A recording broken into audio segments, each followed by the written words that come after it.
I've been having issues going live. I actually think there's another live with the same name going on right now that I cannot get into.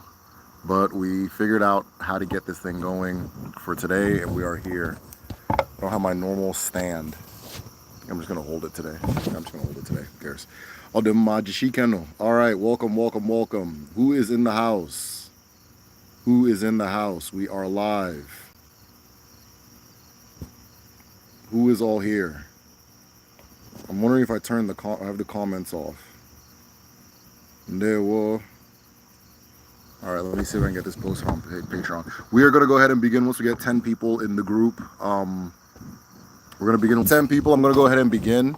All smiles be. Hey, how you doing, man? How you doing?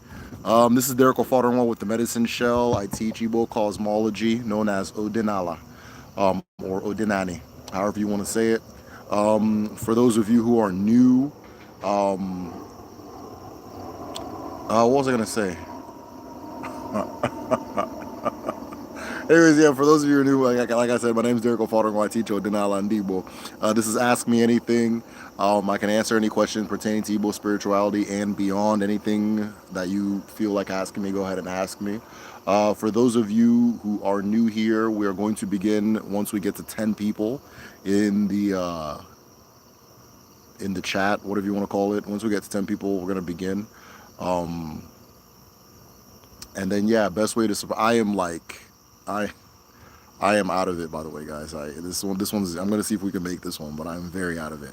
All right, we've already hit 10. He said, all right, let's go ahead and begin. This is Ask Me Anything. The rules are I am here so long as you have questions. Once your questions run out, I run out. Okay? Once your questions run out, I run out. So let's see where this goes. Let's see if this can.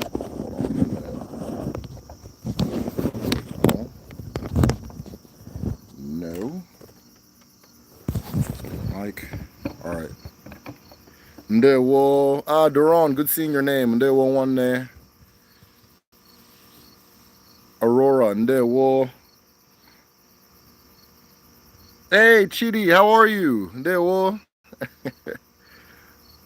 What's up? Hey, yo. Hey, so I said we're gonna start when we hit 10 people. We hit 10 people and a few left. So I'm gonna go ahead and begin. Okay. Kikekeruwa. Alawala. Ala nne mmadụ na nne mmụọ. Ala na-enye ndụ na-enye nke ọma dị n'ụwa. Ụmụ gị abịala. Owu obiọma ka m ji na-ekele ụmụ ndị eke, ụmụ ndị orie, ụmụ ndị afọ na ụmụ ndị nkwọ. Chukwu obiọma na-ekele ndị mbụ na ndị egede, ndị mmadụ na ndị mmụọ. Owu obiọma ka anyị ji na-ekele mmụọ na-esoro anyị na mmụọ anyị ga-afụ ebe anyị na-aga. Anyị ji udo aga, anyị ji ọfọ na-aga, anyị ji ogwu aga, anyị ji ije n'ụkwụ na-aga, mana anyị na-aga ije Chineke kere ka anyị gaa n'ụwa. Otu a ka ọ ga-adị n'eke, n'orie, na afọ, na nkwọ.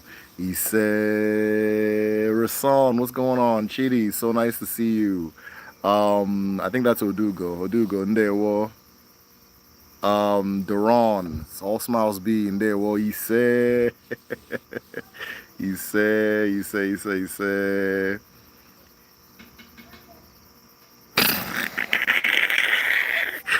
Hey, you mentioned the sex addiction rant that you often give your family. I,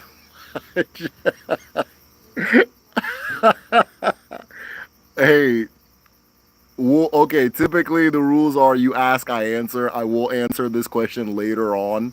I'm so out of it. Like I'm not in the spirit right now. And so hopefully once I get there, I'll go ahead and start answering that question, right? But yeah. Odemma, yeah, I got one. Abum Odugo, Odemma, Odugo nwanne Jishike. I'm from Nina Sun Igbo. Jishike, Ina Bali, Imena. Result says, all right. Hey, let's go. I am very from the activities today, I'm very bushwhacked from the activities of today. I'm gonna try to make it happen though. Usually I come when I do the lives, I'm in a spirit of peace and fun. And right now I'm just trying to figure out what day it is. It's just a lot going on. So we're trying to travel. We're trying to fly. Where can I learn about incarnation of Agun DLA? Agun DLA. Okay, Agun DLA. So I know in one of my videos I had mentioned this figure known as Ele, and there is a lot of references to Ele in Odinani, right? But there's also like people are more or less trying to figure out what's being referred to. They don't know if Ele is a person who was a master Dibia in the past or an Abara, right? So if you look at the name Ele, Ele is the watcher, right? You see masquerades such as Ije Ele, the journey of Ele. You see Ugun Ele being the spot of the first known Arushi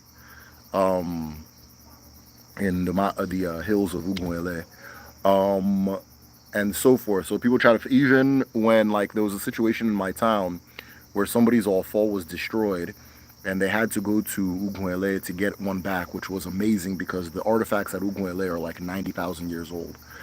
So the fact that that's still an ongoing thing blew my mind. But Ele is the watcher. So Agun Ele, whether Agun is whether Ele is a human or Ele is an Abara, either way, the Agun of Ele is the Agun of Ele, the Agun of the watcher. Ele in Igbo mythology, culture, cosmology, seems to be some type of very powerful, very able Dibia. So it would make sense that there's an Agun Ele. I think that's what you're referring to though, but I don't know much beyond that. I just know that Ele gets referred to a lot culturally, and everybody's trying to figure out what the through line is. But Ele means the watcher, so that can also lend itself to an answer. Yo, Derek, have you seen the video of the Australian?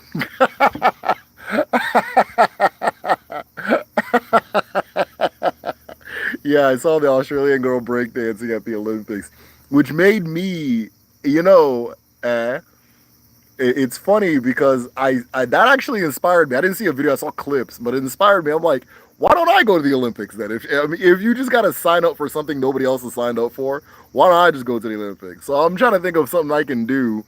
It's either got to be for the U.S. or Nigeria, and it's probably going to be for Nigeria just because the U.S. covers all its bases, and Nigeria, like, the government doesn't know any of those people are there. Like they're not like it's just a bunch of Nigerian Americans wearing green. You know what I mean? Like the government has no clue that there's a Nigerian team at the Olympics on any account, right? No budget, nothing. So I was thinking, maybe I can take up archery or something, and then go represent Nigeria at the Olympics. Just a ridiculous thought that came to my head.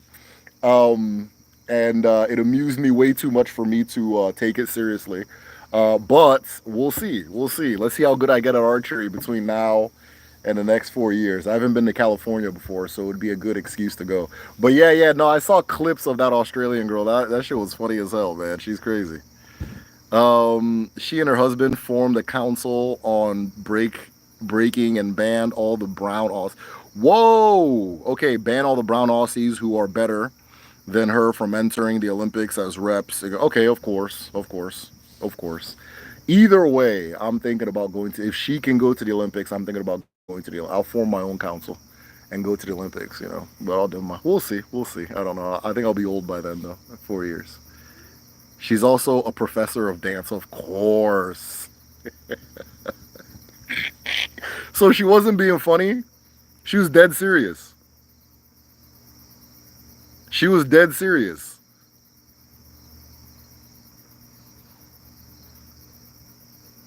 Dr. Dre's gonna be your American. Yeah. Yeah, it's gonna be me versus Dr. Dre.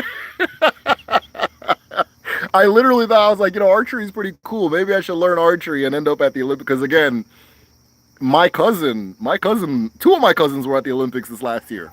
Two of my cousins were at the Olympics this last year. They signed themselves up. I don't. some of these countries aren't really countries, you know. So yeah, and luckily I'm a citizen of a country that's not really a country, so I can just go there and be like, all right, I'm the ping pong team. And if you guys want to join my ping pong, right? Want to join my ping pong team? Holler, you know. Let me know. I'll do my. Yo, she was serious, and her husband introduced her to breakdancing. Hi, an insult to all PhD holders. She has a PhD. Of course she has a. Of course she has a degree. Of course she has a degree in dance. Of course she has a degree in dance. I have a friend that has a degree in marketing. I try to ask about marketing. This fool didn't know. I think the Western university system is severely broken. It is severely broken. It is not. It is. It's severely. And I keep like I myself. I've thought about going and getting my PhD. Right. Getting back into school and getting a PhD in like African studies or however they classify what I do. But like, why? I'm just owe money for what, you know? But I would like to do something. I'd like to just. I don't know. I don't know. It's something I thought about, but the system's so broken, you know. Because if you go there, when I talk to people who studied the things I talk about, they don't. They just spent a lot of money, you know. So yeah, I'm not surprised she's a professor of dance. The concept of professor of dance is very funny to me. I'm okay. Like, I'm not one of these people that like, oh, you have to get a degree that gets you a job. I 100% think you should study what you want to study, which she draws you towards. But some of it is ridiculous. Like, I think you should be able to have to dance common sense at a PhD level to have a PhD in dance. Not that you just read a bunch of books about breakdancing and then formed a council with your husband. But anyways, it's whatever. All right, recently found your channel and I'm new to hearing about Odinani. Cool, welcome. Think you mentioned teaching the practice only men, postmenopausal women can teach. Is practicing different for men and women? Okay, so Odinani is a catch-all term and probably a very modern term for all of ancestral thought and the understanding of creation and the cosmos and spirit and beyond, right? So there's no, it's not something that someone can practice or can't practice, right? There are certain things in specifically Igbo culture that are divvied by gender, right? So you would have to say something specific, but like there's no such thing as you can practice Odinani, you can't practice, all right? So like for example, part of Odinani is acknowledging your ancestors. If I told you that you can't practice Odinani and you want to go to, I don't know, your ancestor's grave and give a flower, can I stop you, right? Can I say, hey, chill, chill, chill, you're a woman? No, I can't. I can't do that. It doesn't make any sense, right? So there are things in Igbo culture that are like gender specific, just because of how the culture organizes itself. But Odinani is a perspective, and it is a relationship with spirit, universe, and self. And so I can't. There's nothing like women can do this or can do Odinani. Women can't do Odinani. All that stuff.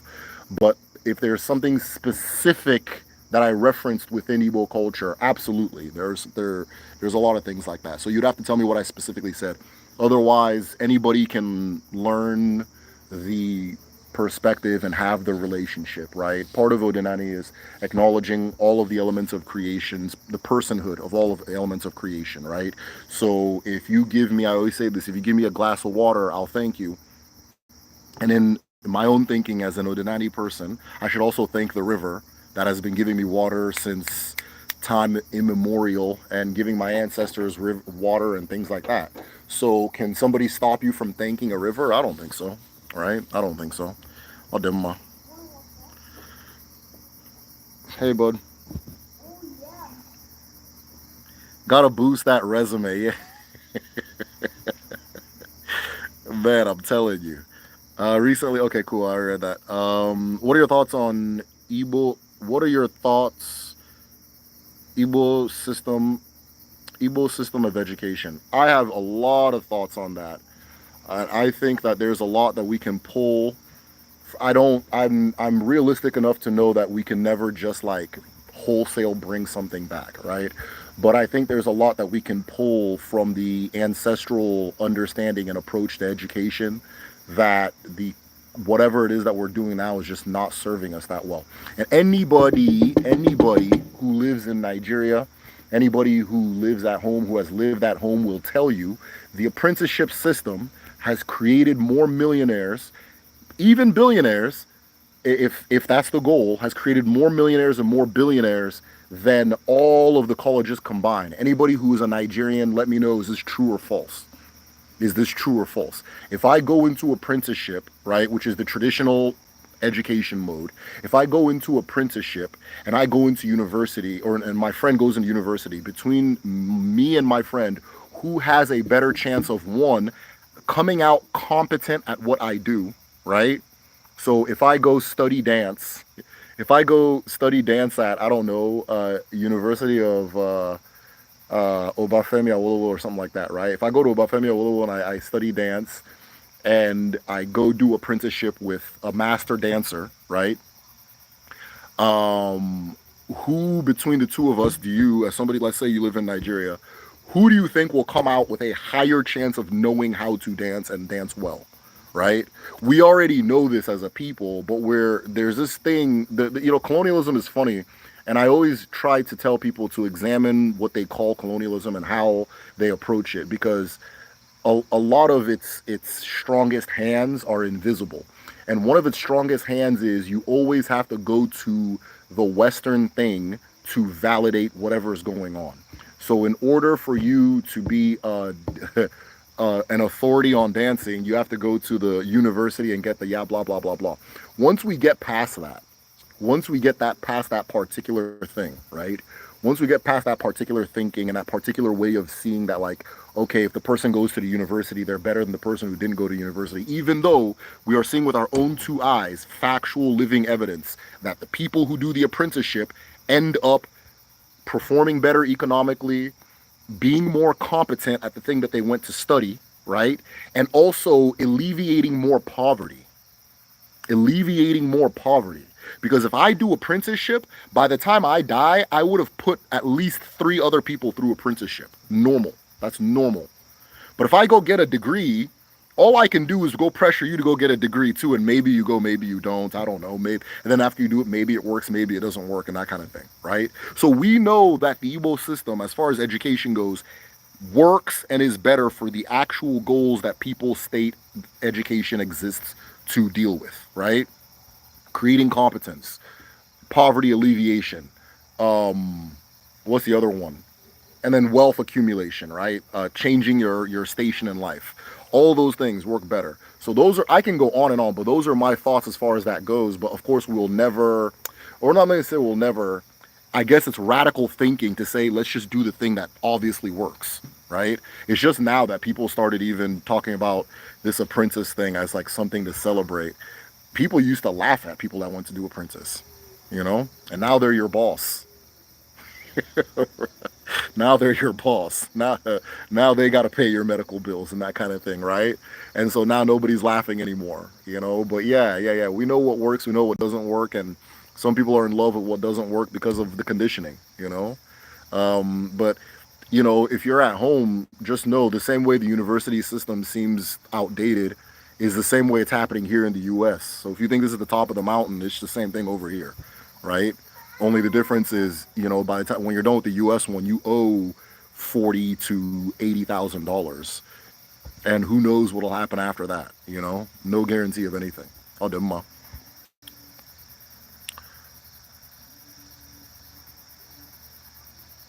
Odinma. Okay, let me go back. I think I missed some things.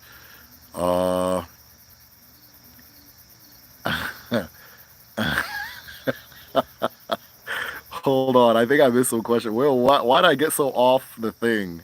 Abu Moduga. Okay, hold on. Philosophy.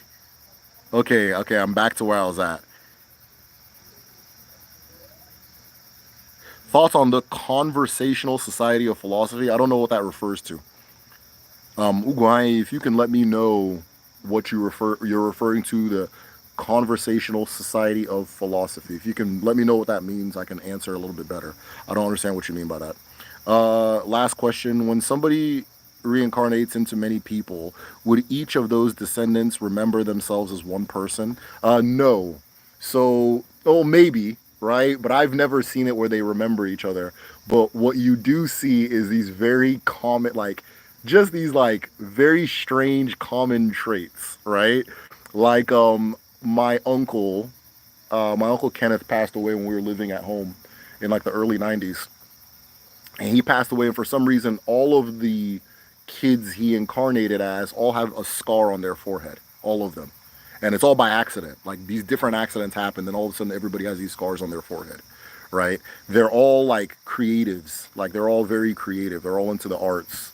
They're all stubbornly creative, right? Like, stubbornly, which is really, and then they're all very stubborn. That's another thing. Like, you can't tell them what to do, which was funny because my mom, well, I was talking to my mom about it a while back, and she's like that.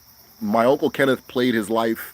He played life by the rules, and he died young, right? So it's kind of unjust. So she feels that he's coming back to say, okay, that didn't work. Let me try it this way, right? So I'll do my.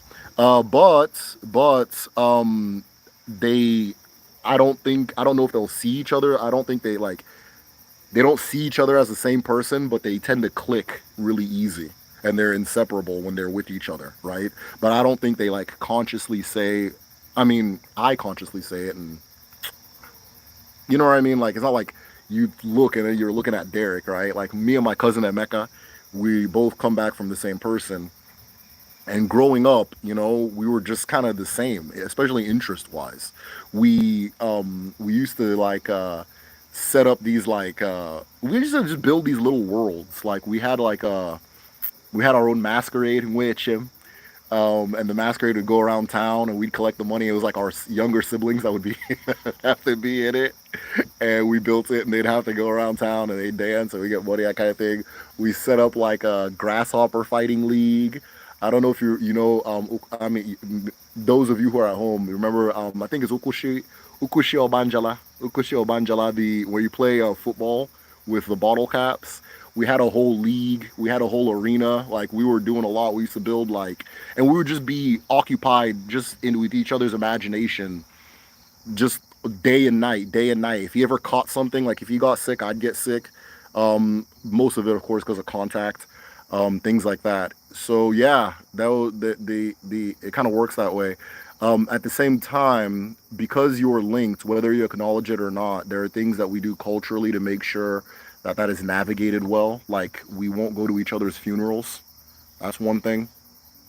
We won't be going to each other's funerals. The person you incarnate from in Igbo culture, you don't go to their funeral, or you share an incarnate from.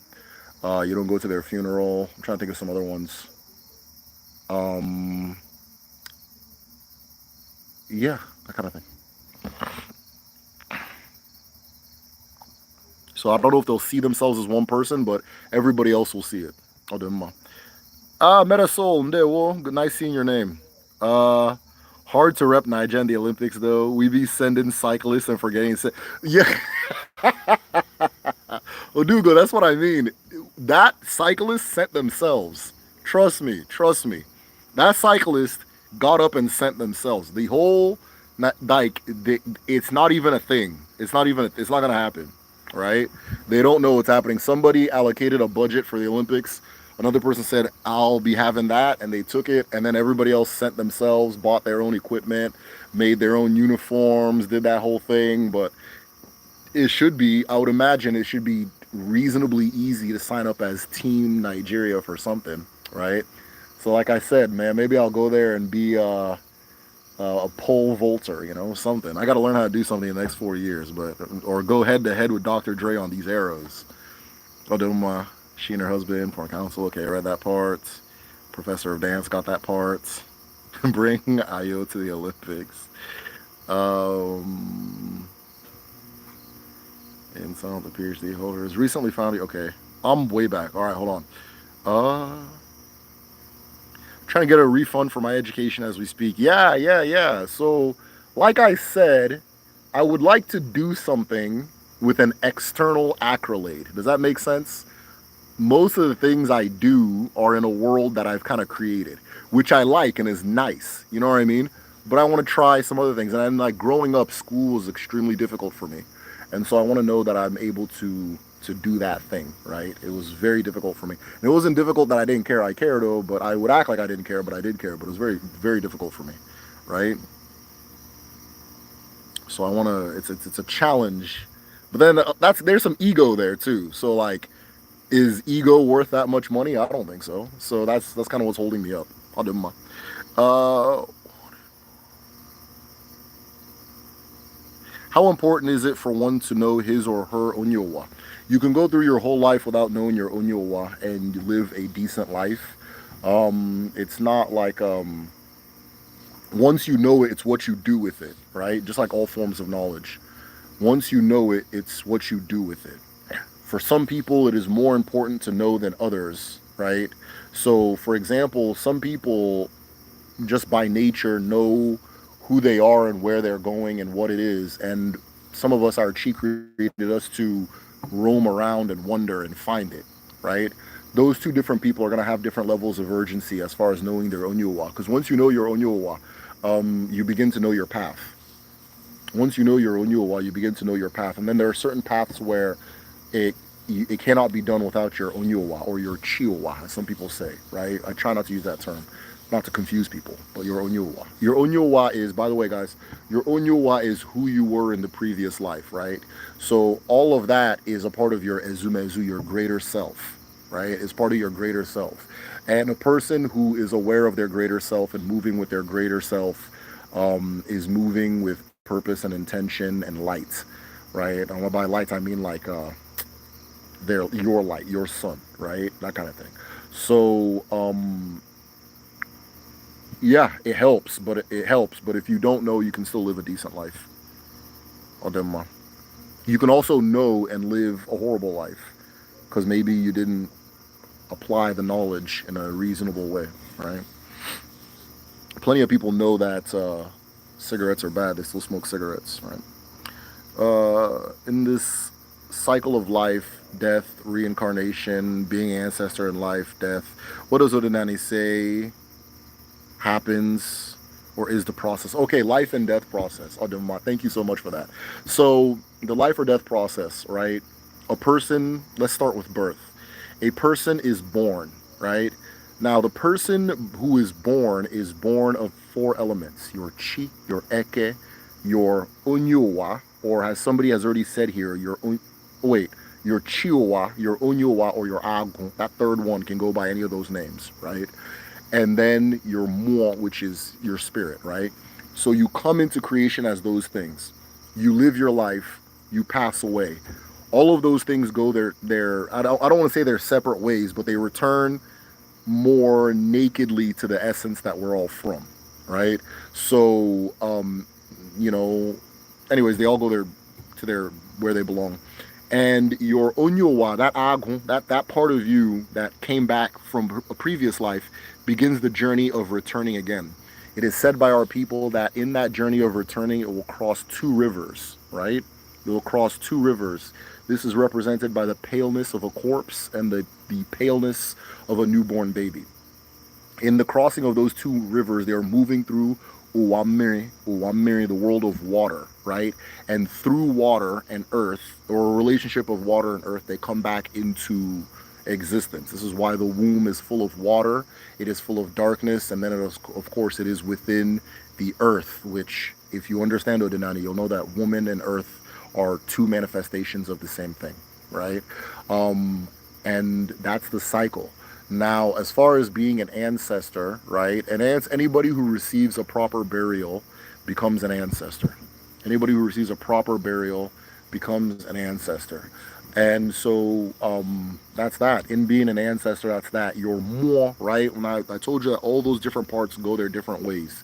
Your moi stays on this earth, right? Your essence, your spirit stays on this earth, right? And it can be called, um, it can be active in the affairs of the world and so forth, right? And yeah, that's really it. But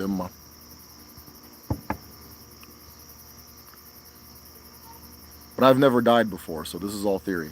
When or in this form, I've never died before. When people incarnate, Hey, Uchechi, peace, Derek. Are there any reference to the origin or the origins of races in Odinani? Yeah. There's a story. Funny enough, there's a story that they say. I can't remember what it was, but it's folklore. But the story was that what was it? Let me remember. Origin of races. There's two of them. There's two of them. One of them is like it's like folklore, right? Like they were making human beings out of clay, right? Chuku was making human beings out of clay. The first one that was made became the black race, right? And it was in the or the first one that was put in the thing or was made, yeah, was the black, and then it gets kind of browner after that, and then it becomes white at the end, and then when the flame is turned off, they're all like colored based on the amount of time they spent in the furnace, and so they were brought out and so on and so forth. So that's one version. I'm not telling it well. I have it in a book. I'll probably share it in one of my videos. There's another one where the original people had I think it was like three or four sons. No, I'm sorry, like five sons, and they all become different like subgroups of Igbo people. So the youngest was Aro, and from Aro, white people come, right? They descend from Aro, right? From Idu, which is like people who are west of the Niger River. So Ukwani or Ukwani and Nanyoma and all them is Idu, and from Idu, Asian people and Arabs came, and then from there was but the one that the black people come from is Igbo or something like that, Igbo. That's why, like in Igbo language, African and black and Igbo are synonymous, right? If you say, is this an Igbo thing or an Oyibo thing or a foreign thing, you're saying, is this an African thing or whatchamacallit, right? That kind of thing. So those are the things. Those are two things that I've read. Um, I can probably tell both stories better. I'm just not recalling them off the top of my head very well. But yeah, that was a good ass question. Where are we at? I keep touching the screen and everything goes away. Okay, there we are. Don't expect to work outside their specialty. They're clueless. Honestly, a lot of people are clueless about their specialty too. A lot of people are clueless about it too. It's an African-centric school of philosophy who are bold enough to critique the foundations of Western thought. I don't know too much about it, so maybe you can send me some information, or maybe have me talk to somebody. But yeah, I don't know too much about it. Found some interesting factual texts about Igbo River goddess Omu. Yes, on the front line during the American Civil War. Damn, Darius, please send that to me. Darius, please send that. Whatever you're doing right now, we need a full stop. This is a red alert. We need a full stop of whatever you're doing right now. Please get that over. I would love to read that. That's really interesting. Thanks, man. Okay, all right, same question. Good to meet you, one Norma. Reaching out to you from Columbus, Ohio. Started following you recently. I've been so lifted. Awakened Souls, I really appreciate you being a part of it. Emeka. Hey, Emeka. Ikocha. Odemma. Jishike. Thanks for being a part of the village, watching the videos and supporting and everything. I appreciate it. A school was hard, question mark. You're one of the brightest I know on the internet. I appreciate that, man. Yeah. School was very, very difficult for me at school when I was younger. I have a hard time. I had a hard time concentrating. I don't know if I still do, but maybe I do. Who knows? Just now, everything I'm doing, I want to be doing, so it's not hard to concentrate. But I have a hard time concentrating on things I don't want to concentrate on.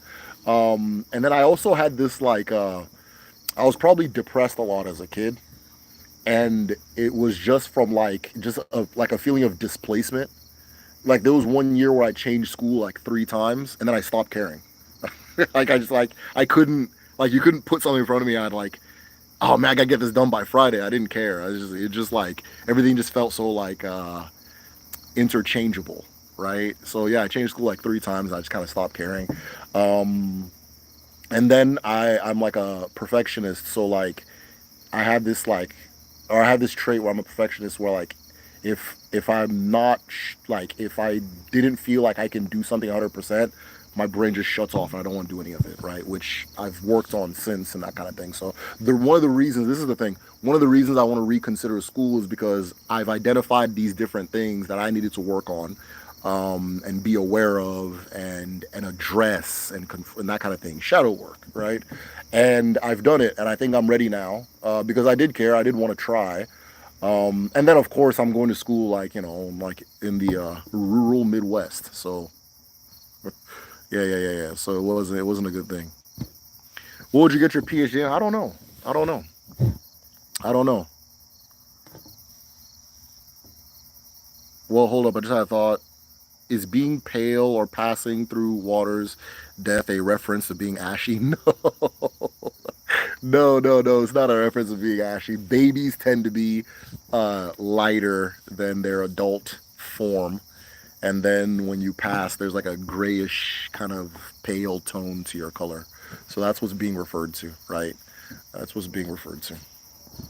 No, it's not about being ashy. What's an ancestor doing in death and their purpose in death? Like I said, everybody is a composite of things. So there's parts of you that, how do I explain it? There's a part of you that's still like, there's a part of your ancestors that's still alive, right? So one of my ancestors is Fidelis Sofoter, my grandfather, but he has now come back as my son and come back as my nephew, right? In 2 children, I think 3 children now, but 2 that I know very well. Okay, so part of him has come back in them. The affection, the care, the love, the honor, the respect I had for him, I transfer over to them, and so forth. Um, as far as more now, I so long as I'm alive, my grandfather is not is it can't be dead, right? So long as I'm alive, my grandfather can't be dead. As long as my son, my daughter is alive, my nieces, my nephews, and so forth. So long as they're alive, the person can't be dead. So whatever their purposes are intertwined with his purpose, and that is how he's actualizing that, right? What else? What else? What else? And then more, right? I could always call on my ancestors whenever needed. I greet them every morning, just like I would have greeted them every morning while they were alive. So yeah, it's hard. The contextualizing of death is a little different. It's a little different.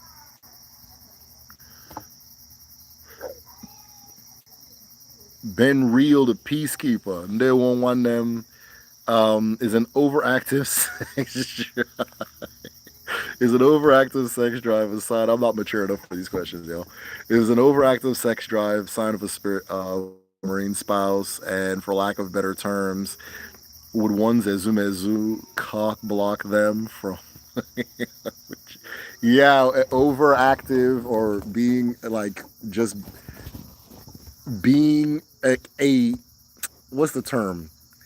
An overactive sex drive to the point of personal harm and destruction can be a sign of a spirit wife and spirit spouse. I didn't understand the last part about being your Izumezu blocking, but the idea is that a marine spouse, a spirit spouse, can block others, like real humans, from you. They'll deflect real humans from you, right? There's been women who they figured out that they had a marine husband, and one of the symptoms was like if they would sleep with a guy, the guy would just have these like panic attacks afterwards and run away, or say that they feel drained and just all these strange things.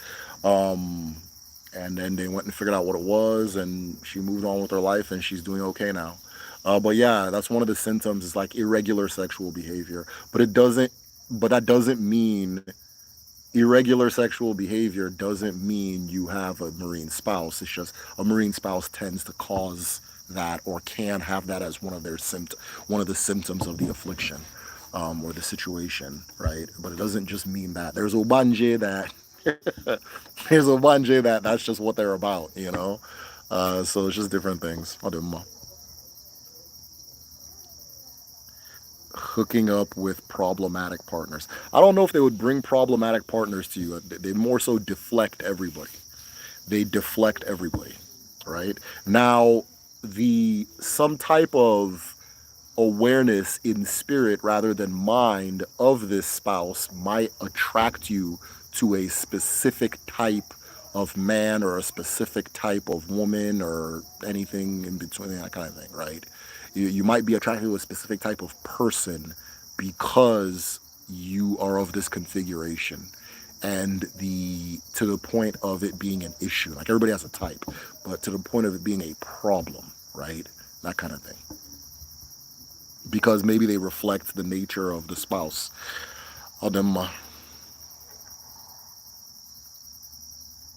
We need a report on that war thing.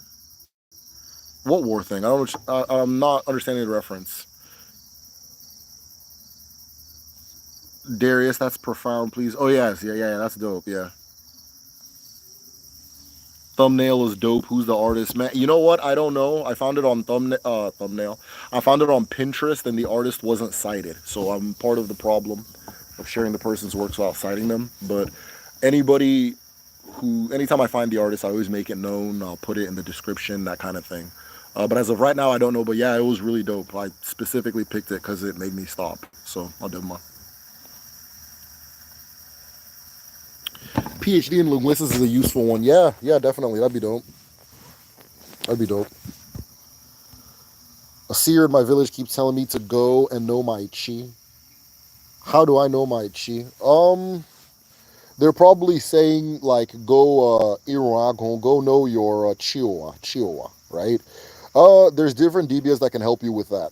There's different DBS that can help you with that, but it depends what that person in that community or that seer is saying. So maybe they're seeing something that they feel you need to address. At this point, I think you should go get a reading, duafa, right? And see if there's anything specific that you need to address, because they're, based on what you're describing, they're probably seeing something that you need to go see for yourself that they can't just say, okay? And it probably relates to your chi uwa. So at home, people just say chi. Sometimes they refer to chi uwa. Sometimes they're referring to your chi or creator. They're two different things, but either way, if you do a reading, it'll cover both. You'll be fine.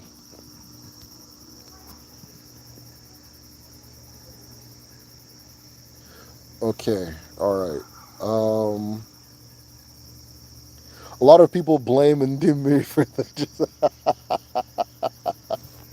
Oh man, Ndimiri have suffered. I'm trying to find a way to be comfortable in this hard ass seat.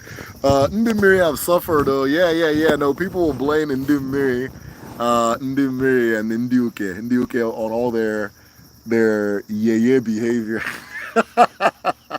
There's an ilu that says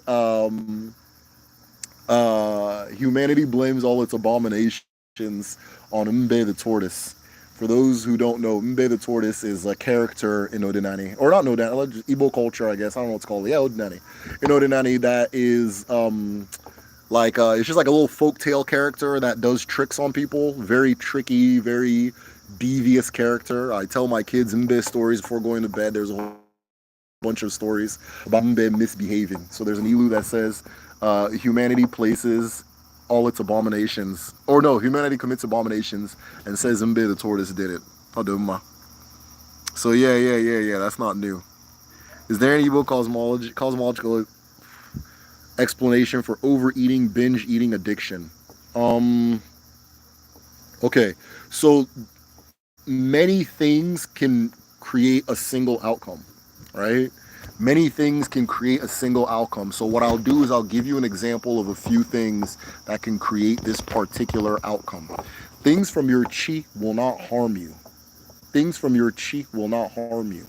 So if you're doing something that to the point of self destruction or community destruction, the suspect or what is suspected is that it's coming from something else, right? So binge eating something that can be related to this is not like this is I'm not saying this is what it is, but this is one of the many things that can lead to that result. One could be some type of obanje affliction. All right, and obanje is a spirit from Uwamiri, the world of water, that comes into creation with you. It sneaks into creation, really. And the reason it's sneaking in is because it wants to use you as a vessel to enjoy something very specific. Obanje are child spirits, they are childish spirits. So the things they want to enjoy, they enjoy with a child's understanding of the world. So, for example, now if my son got $2 million, this whole house will be full of starburst, right? Because he's not an adult. He doesn't have the adult development to understand, that it's not that deep with the starbursts. When we were little in Nigeria, my dad was staying in America, and he would send us like money for us to like have fun and things like that, right? And so he sent me and my sister what was like, I think like honestly probably like $1 at the time, probably like $1. No, not $1, like $5 maybe, $5 probably. He gave me and my sister like you couldn't bring dollar bills.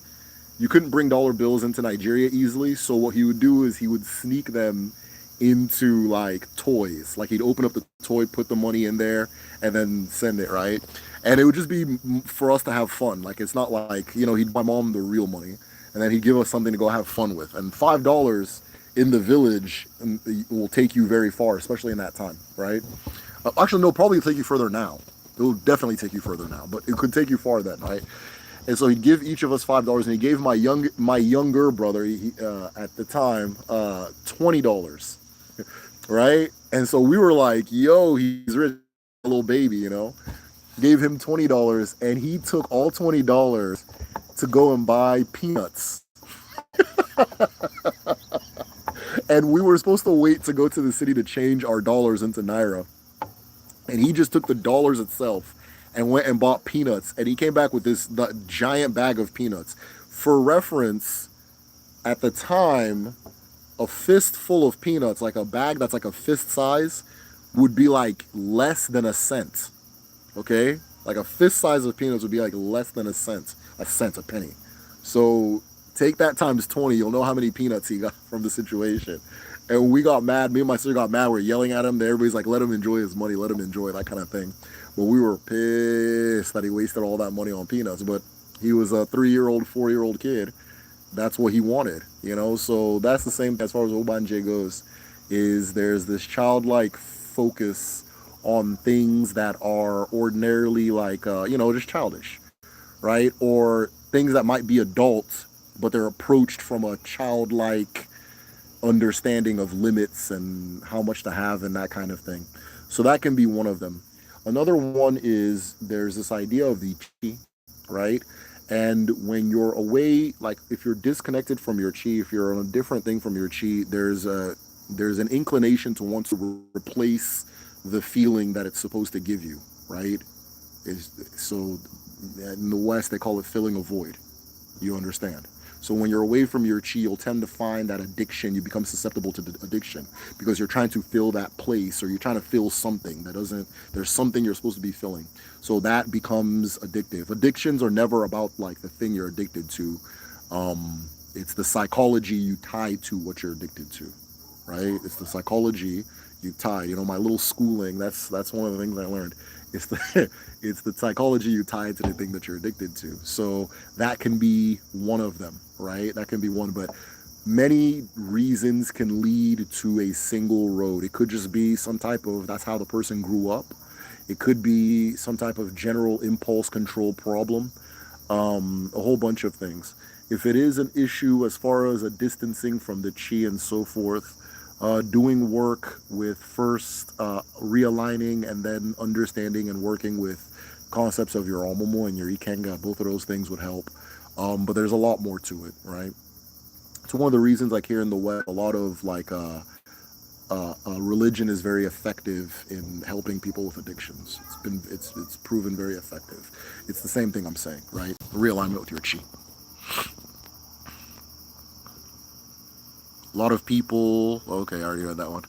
Uh, how does one get rid of the wife, husband, so forth? Okay, yeah. So what I've seen done, right? And I'm not like an expert on this, but what I've seen done is you'll do there is a okay, so what I've seen done in there's a place in there's they're all over the place, but this one, the one I'm aware of, is in Oguta, right? And what they do is you live in this particular compound. You'll live in this particular compound. And in that compound, they'll say you learn the dance of the wife and you learn the dance of the husband, right? You're usually there until you've kind of learned their dance and so forth. And then what they do is apply medicine to you, and then they do a ritual separation between you and the spouse. So once the separation is made, a little home is made for the spouse and so forth, and like that's its home. And what people tend to do is once a year, they'll all come and have a big party and acknowledge it, right? So it's not like a hard separation, it's like a soft separation. They'll come once a year and acknowledge the spouse and so forth, and then they'll go back to their life. Now, this is the big one that I've seen, but there's like miniature versions that get done all the time of the exact same thing, right? And so typically it's like a ritual separation. Then you give it a physical form. Then once it has a form, you place it somewhere, or you set new rules and new conditions for the relationship, right? You're not going to bother me anymore. Um, I'm going to dedicate the 5th of August every August to just me and you, and then that's it, right? Or there is hard separation too, where not me, go somewhere else. Then you do that hard separation, they put it somewhere else, usually in the Ajofia, evil forest, okay, right? Adema.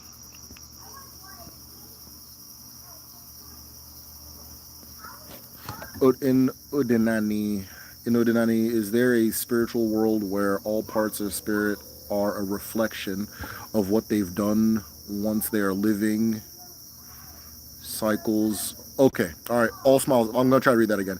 In Odinani, is there a spiritual world where parts of the spirits are a reflection of what they once were living in one of the cycles and so forth? Okay, yeah, so there's this. Okay, so the way you live, does it reflect in how you manifest in your next life? Absolutely, right? Absolutely. However you are living, your moi is going to be that period. That's you've set the tone for your moi to be that period. So whenever your name is called, that is the energy, that is the presence, that is the force that is brought forward. That is what everybody is going to deal with, right? So because of that, people that live particularly abominable lives, right? And when I mean abominations, I mean committed arwala, like the very specific abominations against the earth. Incest, murder, and then like desecration of like sacred things. In the past, they wouldn't get a full burial.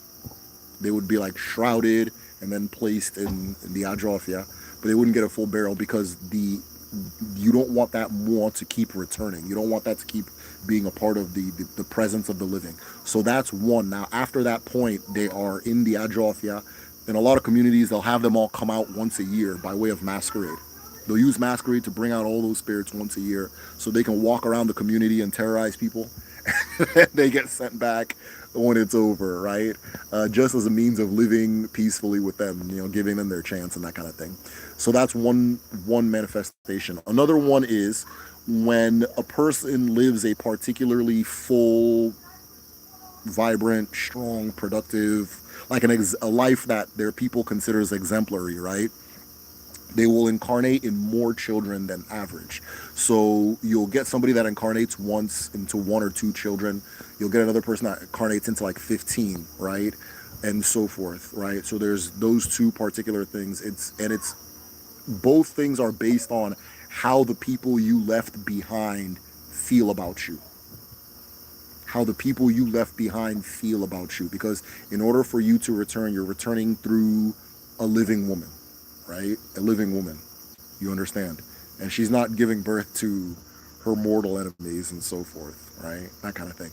You'll tend to notice that when people incarnate, they'll incarnate into a mother who had a good relationship with the person previously, or a father who's the same, and so forth. Usually it's the same thing, right? If my wife has beef with somebody, and I'm friends with them, then I'm bugging, you know. So it's usually the same thing, right? So that's another way that happens. And then a person who commits aru, the earth itself can refuse to birth you, right? If you die with dirty hands, the earth itself can refuse to birth you. And what will tend to happen at this point is that person's more will begin to harass living people to atone for what they did so that they can complete their cycle, right? So you're the what was I gonna say? The more of the person who is, I guess, stuck in limbo is the term, will harass the living people to do something to help pass and so forth, to clear the aru that they committed and so forth, right? But when I say aru is very specific. Again, incest, murder, unaliving, self-unaliving. What's another one? And then desecrating sacred things. It's not like, oh, the person was like mean, or, you know, the person was, it's not like stuff like that. Like, oh, the person wasn't a nice guy or something. No. And it's usually like if a person commits aru and we bury them, then so be it. They've begun their cycle, right? It's the living people that judge. It's the living people. It's the people you leave behind. It's your progeny that determine where we're gonna go from here. Odemma.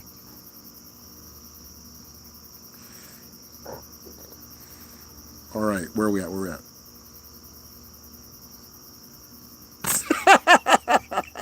All right, hold up. Okay, all right. Yeah, I've been experiencing deflection. I can attract and even slap bellies with them easy. But if they ain't wife material, weird stuff happens and they will fade out before I can. Sometimes that's just your ancestors saying, hey, get this one the fuck.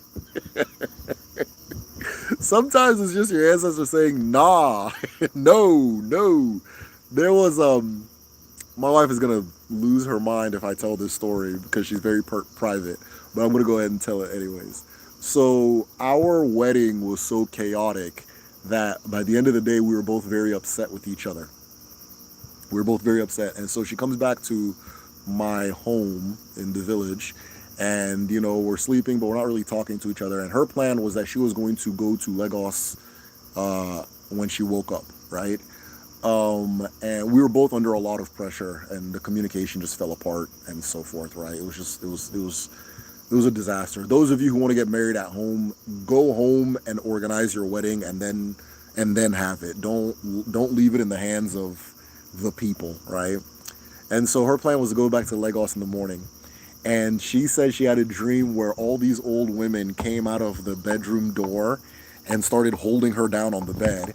And then she got scared and woke up, right?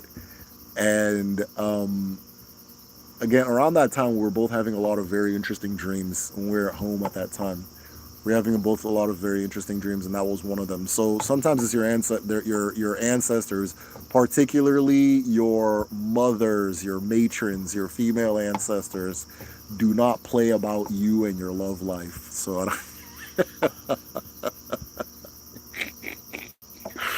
so yeah, you got somebody interceding on your behalf, right? Ademma. In divination, is divination taught in the medicine class? Yes. So in level 1, we do like an introduction, and then like we teach like all the different possibilities you can get with afa and what they mean. And then in level 2, you practice it a little bit more and you try to like use it and so forth. So yeah, absolutely, divination is taught in the medicine class. By the way, the medicine class I'm referring to is at www.kedu.me. The class is going to be starting in September. We are if your calling is to be a dibia in any capacity, a healer, a diviner, any type of dibia in any capacity, the class is for you. The first class is like an intro and like understanding how dibia works and what it is, and then the class after that is like closer to an apprenticeship. So if you guys are interested, we're starting September. www.kedu.me. If you're a patron at the highest level, then you can like go in for, I don't want to say for free because you're still contributing on Patreon, but you don't have to pay extra if you're already a patron at the highest level on Patreon. So if you're that, then just let me know. Just say, hey, sign me up for the medicine class. I'll sign you up. Okay, Derek, have you heard of the Mande concepts of Fadenya? Okay, Fadenya and Badenya. If you haven't, I think you'd find them very interesting. I'm going to screenshot this so that I bump into this thought one day and then I go check them out. If you can share person 11, if you can share what they are, I would appreciate it. When is Ugazi over? Ah, my friend, I wish I knew. I'm tired. Not every concept I talk about I fully believe, right? Especially in my videos. And the reason I say this is because the medicine shell has always been, like, at its core was an archiving thing for me. So I'm archiving things regardless of how I feel about it. Now, in the process of archiving, I have awoken to different things, right? And I come to find that the things I agree with the least are the things I gain and learn from the most. And when the Uga thing, I was like, yeah, I don't know about all that. But right now, man, Ugazi is real. It is 100% real. It is 100% real. It is realer than real, right? So that's one of those things where I was like, yeah, I don't know about that. That sounds like a recency bias. And I was like, nah, it's real. This something's off. Something's off. Up is down, down is up. I don't know when it's over, my bro. I don't know when it's over, but hopefully within this month, because enough is enough. I'm tired. Ugazi is real. Ugazi, for those who don't know, so what we're referring to is the 4 world ages. I have a video called The 4 World Ages Explained, or something about 4 world ages. Just type in medicine shell, 4 world ages. And the 4 world ages are Ugaka, Ugachi, Ugawu, and Ugazi.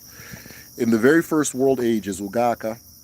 So humanity, this is the story of humanity, right? Each of these world ages are the different phases we through as a species. So the first phase is Ugaka. Ugaka literally says the age of Aka. Aka, it literally says hand in Igbo, but it also says spirit. So the Igbo language is my #1 study resource, by the way. The more you learn about it, the more these concepts just kind of fall on your lap. So Ugaka is the age of spirit, right? Where human beings were light forms, right? Ndimbo, light forms, who were able to go from Obi-Chukwu to the world of the living without, anything. Our original home is the source, Obi-Chukwu. We came into the world almost like visitation, vacation, just checking it out, right? And then some of us got stuck here, right? So those of us that got stuck here end up becoming humanity. You understand? So we got here and then we couldn't go back.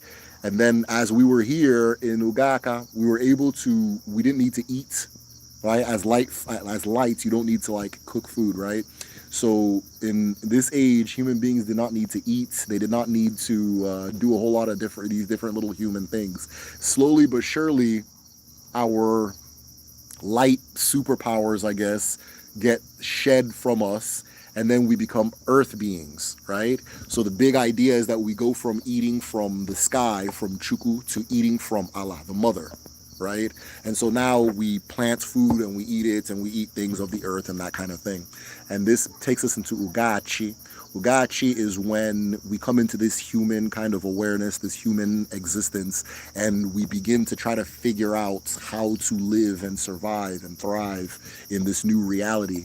And so Ugachi is the age where Odinani, right? Or like a lot of the concepts in Odinani are figured out.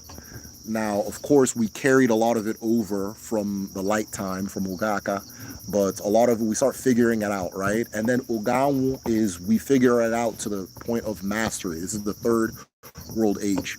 We start figuring this world out to the point of mastery. And upon figuring out, there are people on this earth known as the children of the rising sun, Umu Anwu or Umu Anyanwu, right? And these people, remember, you lose your sky light connection, your light sky connection, It's earth connection now. And then these people are now able to reestablish that sky connection. So now we have both connections again, right? We're connected to both again. And so by being connected to light, they tap into this concept of uche, which is divine wisdom. Through this divine wisdom, we build up, honestly, a civilization, or I don't like the term civilization, but we built a way of life that predates anything that we know. I don't think Uganwu is anything we know. I think by the time all this Egypt shit starts, we've already begun Ugazi, right? So whatever the hell was there before Egypt, and the Egyptians will tell you there was some shit there before them. So yeah, but but in the very, so yeah, what was I saying? So yeah, we figure it out. Uganwu, we're tapped in. We know how to do this thing. We're moving around the world. We populate the world, so on and so forth. And then Uganwu ends and Ugazi begins, where those connections snap again.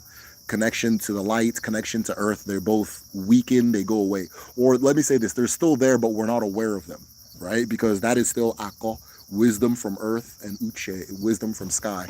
They're still there, but we're not aware of them. So now we're just living kind of on our own. Up means down now, down means up. There was a Dibia that I spoke to very early in starting the channel, and he says that even our ability to understand beauty changed, right? Our ability to understand beauty changed. Our ability to hear, I think in After God is Dibia, he says that around this age, our ability to hear real music ended. Like, we can't hear music. Like, the thing we're doing now is not real music, right? It's not music.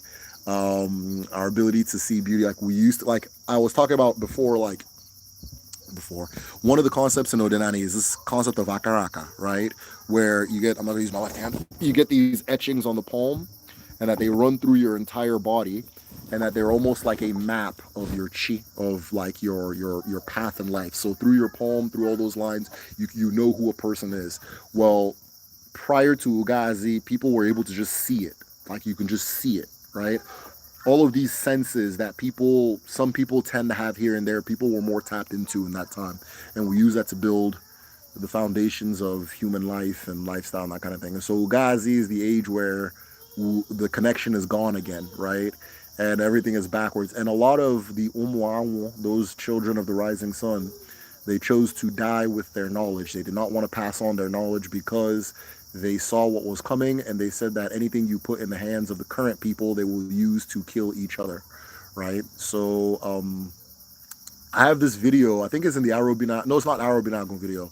It's in the Juju Explained video, but I tell the story of the US and the Soviet governments studying astral projection, right? Trying to enter the astral space. I can't remember the name of the project. Anyways, go watch the video, Juju Explain. I tell the story of it in the very beginning, and about how they had to go back to the Kemetic texts, right? And in the Kemetic texts, it said that this realm was locked off, more or less, to modern people, and that within this realm, it has a protector, and that if you're coming into this realm with dirty hands, or you're coming to do some bullshit, you're gonna die, or something's gonna happen to you, right? That it's sealed off. It's not to be played with. And so the Americans found it out because a lot of the people they had doing astral projection just started dying. They started dropping dead, that kind of thing. Then the Soviets wrote to the Americans, hey, yeah, that shit happened to us too. You're not supposed to use this as a weapon. You're not supposed to weaponize it, and that kind of thing. So you see little things in there. Like, before I was just like, Ugazi, Uganwu, okay, sure, fine. This is the beliefs of my people. Let me share it with the world. And then I just started seeing it like, oh no, this is real. This is 100% real. So yeah. I don't know when Ugazi is going to end. I don't know, but it needs to end by the end of this month because I'm tired. What if one couple has multiple twins? My grandmother has 3 sets of twins besides several single children. I've always wondered who wanted to reincarnate so bad that they couldn't wait. That's hilarious. Twins are twins. I don't think there's anything to it. Back in the day, the Igbo people have a very tragic history with twins, very controversial history with twins. But all of West Africa has a very twins are special, but each culture has a different idea of how to do what to do about that specialness, right? So and we picked some bugged out methods. Some of us did, anyways. Been real. I've been there. Some ladies gave me anxiety, lethargy afterwards. Yeah. I don't. You gotta start thinking with your big head, not your little head, man. You know. Does Igbo have different words for different kinds of love, like the Greeks, or is it just one word?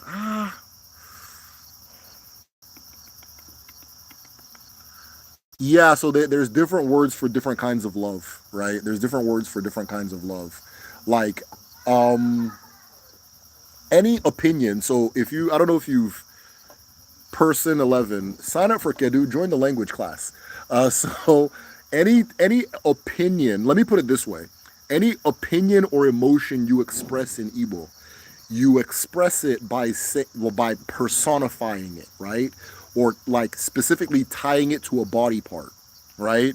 So you can say love through saying that I see you in my eyes. I'm from Ginanya, right? That's one way of seeing love. Another one is inatom nobi, right? Which is you're like you my heart craves you, or you're tasty to my heart is almost like the best way to translate it, right? So in that way, there's hundreds of ways you can say I love you, and all those different ways point to something different, right? Point to something different, right? Uchem sinibuya, right? My wisdom tells me you're the one. That's different from Afurum Ginanya, but they're both a way of saying love. You understand? So it's almost like, I don't know if there's like, with all the Kwa languages, maybe Igbo in particular, when it comes to describing an emotion, you get very you get very like poetic. Like people on TikTok are cracking up at like Nigerian mom. I don't know if you guys have seen like Nigerians will like text something crazy to their mom. Like there was one girl that said, "Hey, my friend doesn't have a place to live or place to stay. Please, can they stay with us for the night? I already have them coming to the house they're on their way." And then she sends a picture of like a Neanderthal.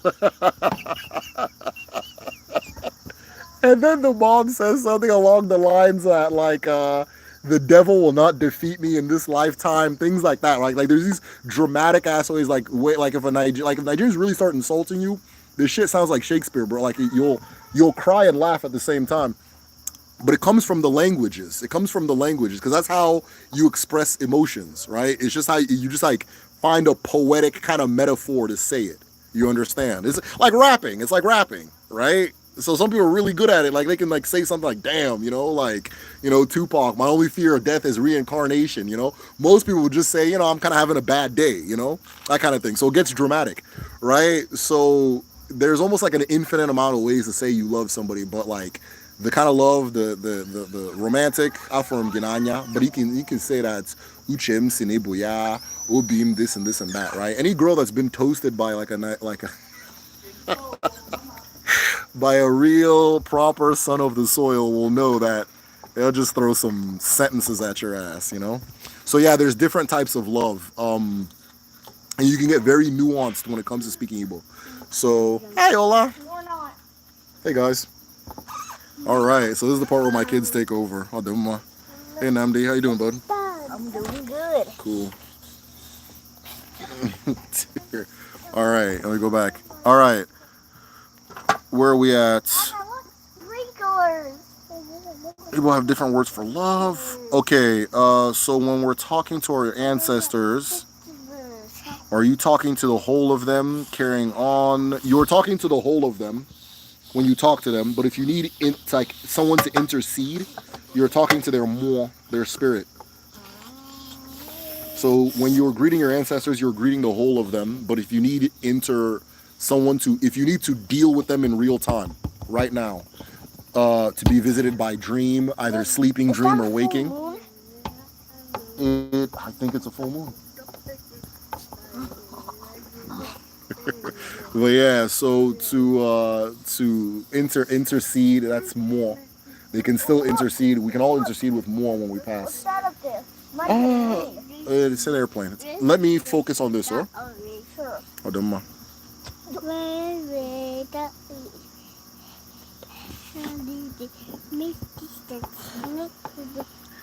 All right. So, are there dance moves, origins, and hold on, wait, Lindy Hop?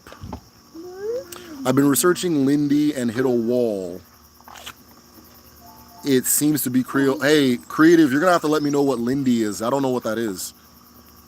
If you can let me know, that'd be dope. But maybe, I don't know. It was done by black people hundreds of years, then colonized. 200 years prior, white people had not changed their dance styles. Creative Force, you're talking about something that I would be really interested in knowing more about. So if you can kind of like break it down, I'd love that. Odinani have anything against people who have children with second cousins? Ye- uh, yes. So long as you have a any common ancestor, it is a no.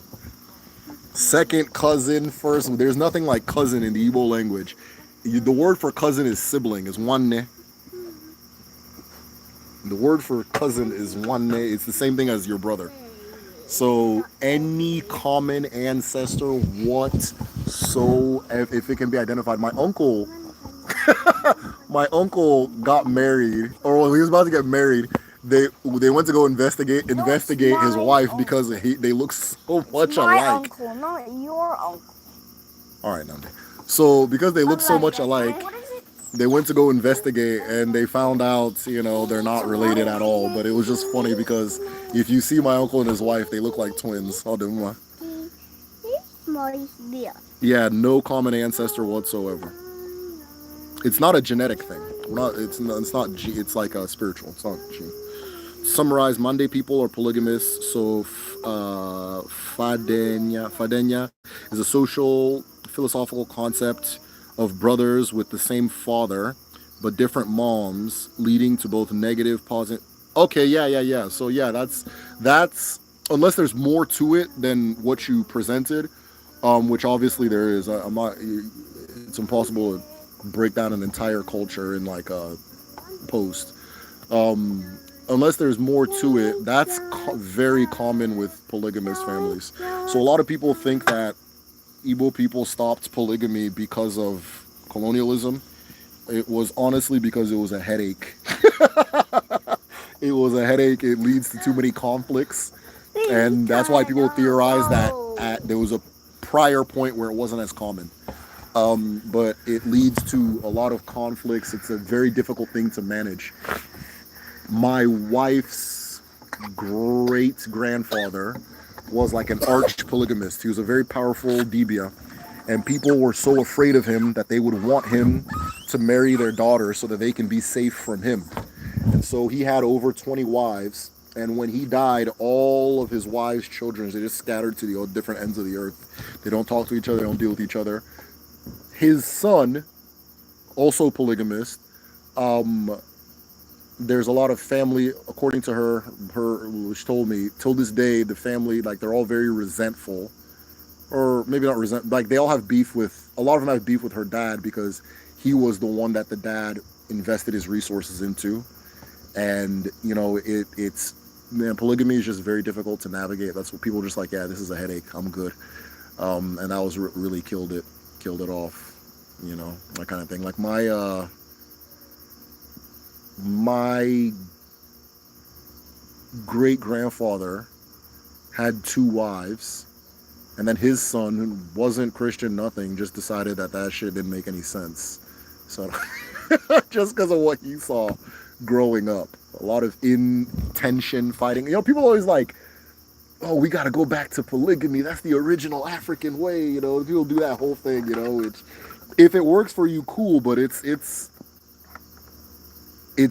not easy. People think it's like, oh, I get to sleep with 2 girls. Like bro, like they're literally gonna not want to have sex at the same time, bro. Like it's not like you know what I mean? They're literally they're both gonna get tired of your ass at the exact same time. So yeah. That's not what polygamy is about whatsoever. But yeah, Innovation slash change. Yeah, no, it's hard to. I didn't know there was like. I mean, it's cool that they have a term for the dynamics of a polygamous family, but yeah, it's difficult. A lot of people opted out on purpose. You should check out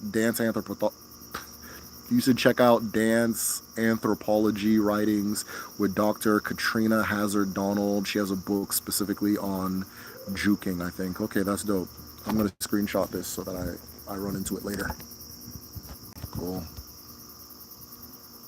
Okay, you're talking to Creative Force. Okay, no problem. Badenya is when the children have the same mother but different dads. This concept correlates to a community which can lead to positive togetherness or negative stagnation. Yeah, we can't do that where I'm Yeah, we can't do that where I'm from. In my village, they passed an ancient law. There's an ancient law in my village that if a husband is aware that his wife is sleeping with somebody else and he lets that shit slide, like he just is cool with it, lets it happen, that he's more or less going to be summoned to the elders for his behavior. Like it's an offense, you know. So yeah, we can't do that. But different cultures can do that. That's cool. Interesting. Well, you can see Badenya in any hood in the U.S. and how that's working out. Yeah. Yeah, man, that shit sounds disastrous. That shit sounds disastrous. Yeah, we can't do that. We don't do that in my own culture. Please, is there anything to do with twins and witches? It depends what you call a witch. I think at this point, witch is a slur, but I don't think twins are witches. I don't think twins have anything to do with witchcraft. I think that's a slur. It probably comes from church people. It's like a mix of like pre-church kind of ignorance and church ignorance, which tends to be what we deal with a lot at home. But yeah, no, there's nothing about witches and that kind of thing. Twins and witches, I don't know anything about that. So if you can elaborate what you mean by witches. Derek, why would the world condemn the African ancestral religions when in fact all religions practice some form of ancestral worship? Why is that? Yeah, because I mean, there was a, you know, I mean, Darius, I'm not even saying this. You already know this, so I'm not saying this to be condescending or anything, but there's a very concentrated effort to make sure that, you know, with the way the world structure is, somebody has to take the L, somebody has to suffer, and so collectively, other cultures said it's gonna be the Africans, and then that's just what it is. So in order for that suffering to be possible, we have to dislodge you from the things that give you strength, things that give you power, the things that give you awareness, the things that you can use to ground yourself in reality.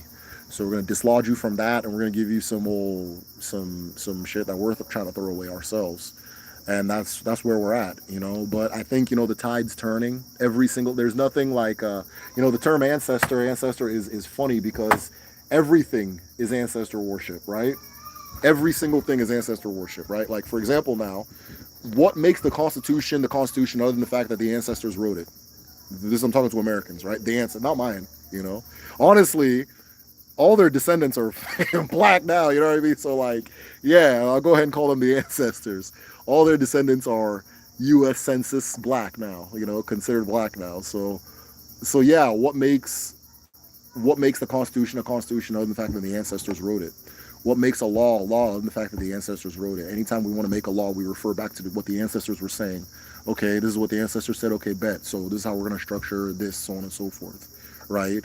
Most of what we're doing in a society is following what the ancestors put before us, right? But you know, as far as having like an Odinani perspective on that relationship is being intentional about it and giving acknowledgments and so forth, right? Like people want to talk about, okay, you know, I'm freeing myself of ancestor spirits, but when it's time to share great grandmama's land, and now everybody starts all of a sudden people believe in ancestors now, right? I don't. So yeah, it's you know, it's just a big trick was played on the entire world, and we are working on unraveling that trick. And the beginning of the unraveling is being aware of how ridiculous a lot of it is. So one of the things is that, But I don't think the world condemns African religions. I think at this point it's just Africans that do it. At this point right now, it's just Africans. It's just us. It's people that look like us, that do it. They don't give a, in Japan, they're not sitting there talking about, I'm here in America, the non-African Americans, they don't got beef with it. But I know that if I get around some Africans, it's a coin toss,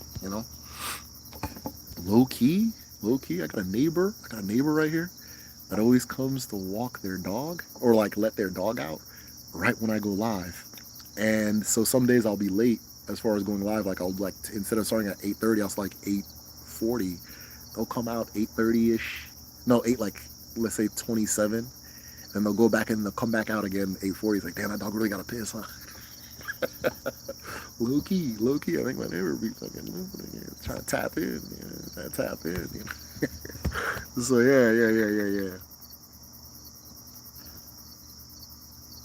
Twitches, twin children.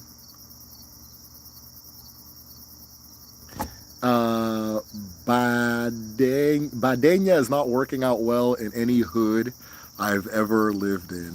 Yeah. Shit's kind of wild. Shit's kind of wild. Oh, dang.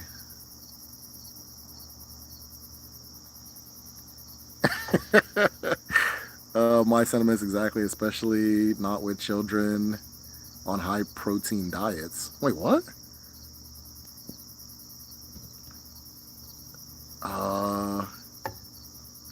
Try to stop them. Emo River, which the state is named after, has any relation with Almo? Okay, let me take that back. Emo River, which the state is named after, has any relation with Almo, the Igbo River goddess that our brother mentioned? ? Just I don't know. Almo. So the name Almo is interesting because you'll hear Nemiri called Almo, you'll hear Allah called Almo, you'll hear the Onwa, the moon called Almo, and then you'll hear the mother before the Chineke separated called Almo. So the reason I was really interested in that is the fact that Almo was used as the name, right? Almo was used as the name, which is incredible. So I would love to know more about that, what he was looking at and that kind of thing. But no, I don't know if Almo is a title that many of the rivers can take. Almo is a title for it's like a women's title. It's like Ichie for women. You understand? So, logically the river would be Almo, right? Logically the waters would be Almo, as one of our original mothers would be Almo. Logically the earth would be Almo, but even till this day women take the title Almo.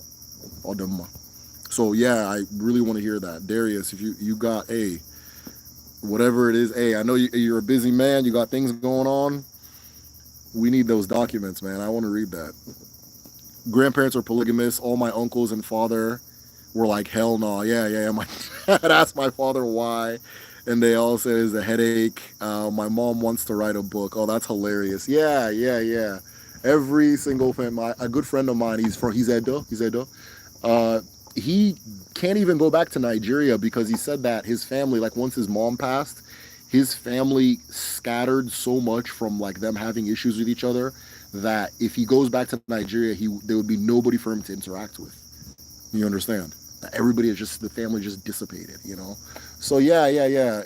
But again, there seems to be, I see a lot of these young men, saying they want to do polygamy, I'm letting them know, man, that thing is crazy. Yeah, I think my great grandfather had 2 wives, but he died kind of young, and that was pretty much the end of it.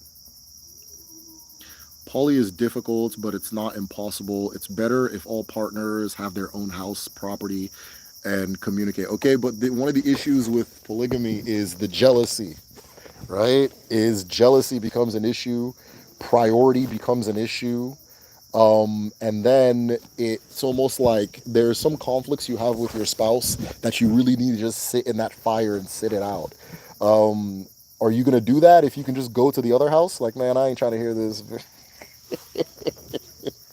Here she goes again. I'll see you next week. That kind of thing. And then no matter what, and I'm not just talking about jealousy of like the wives and things like that. No matter what, the children are gonna look at each other with a side eye because the mothers are not gonna be cool with each. That's just what it is. I think one of the things we do in the West is like there's like, anyways, let me leave that alone. But the kids are not gonna like each other. You know what I mean? Because all it takes is for one of them to have a bad incident with another, and then the two moms get into it, and there's no recovery. There's just a lot of room for error. But yeah, if you can make it work, you can make it work. Which and Bantu are slurs. A, which, Bantu, trickster. What's the other one? Culture. Culture is a slur. I don't. Hold on. What's another one? They got some sneaky little N words, man. They got some sneaky, like they'll throw the N word into a little pot and bring it back covered in chocolate, man. I swear. What's some other one? I was thinking about these today, but yeah, you're right. Bantu is one of them. Oh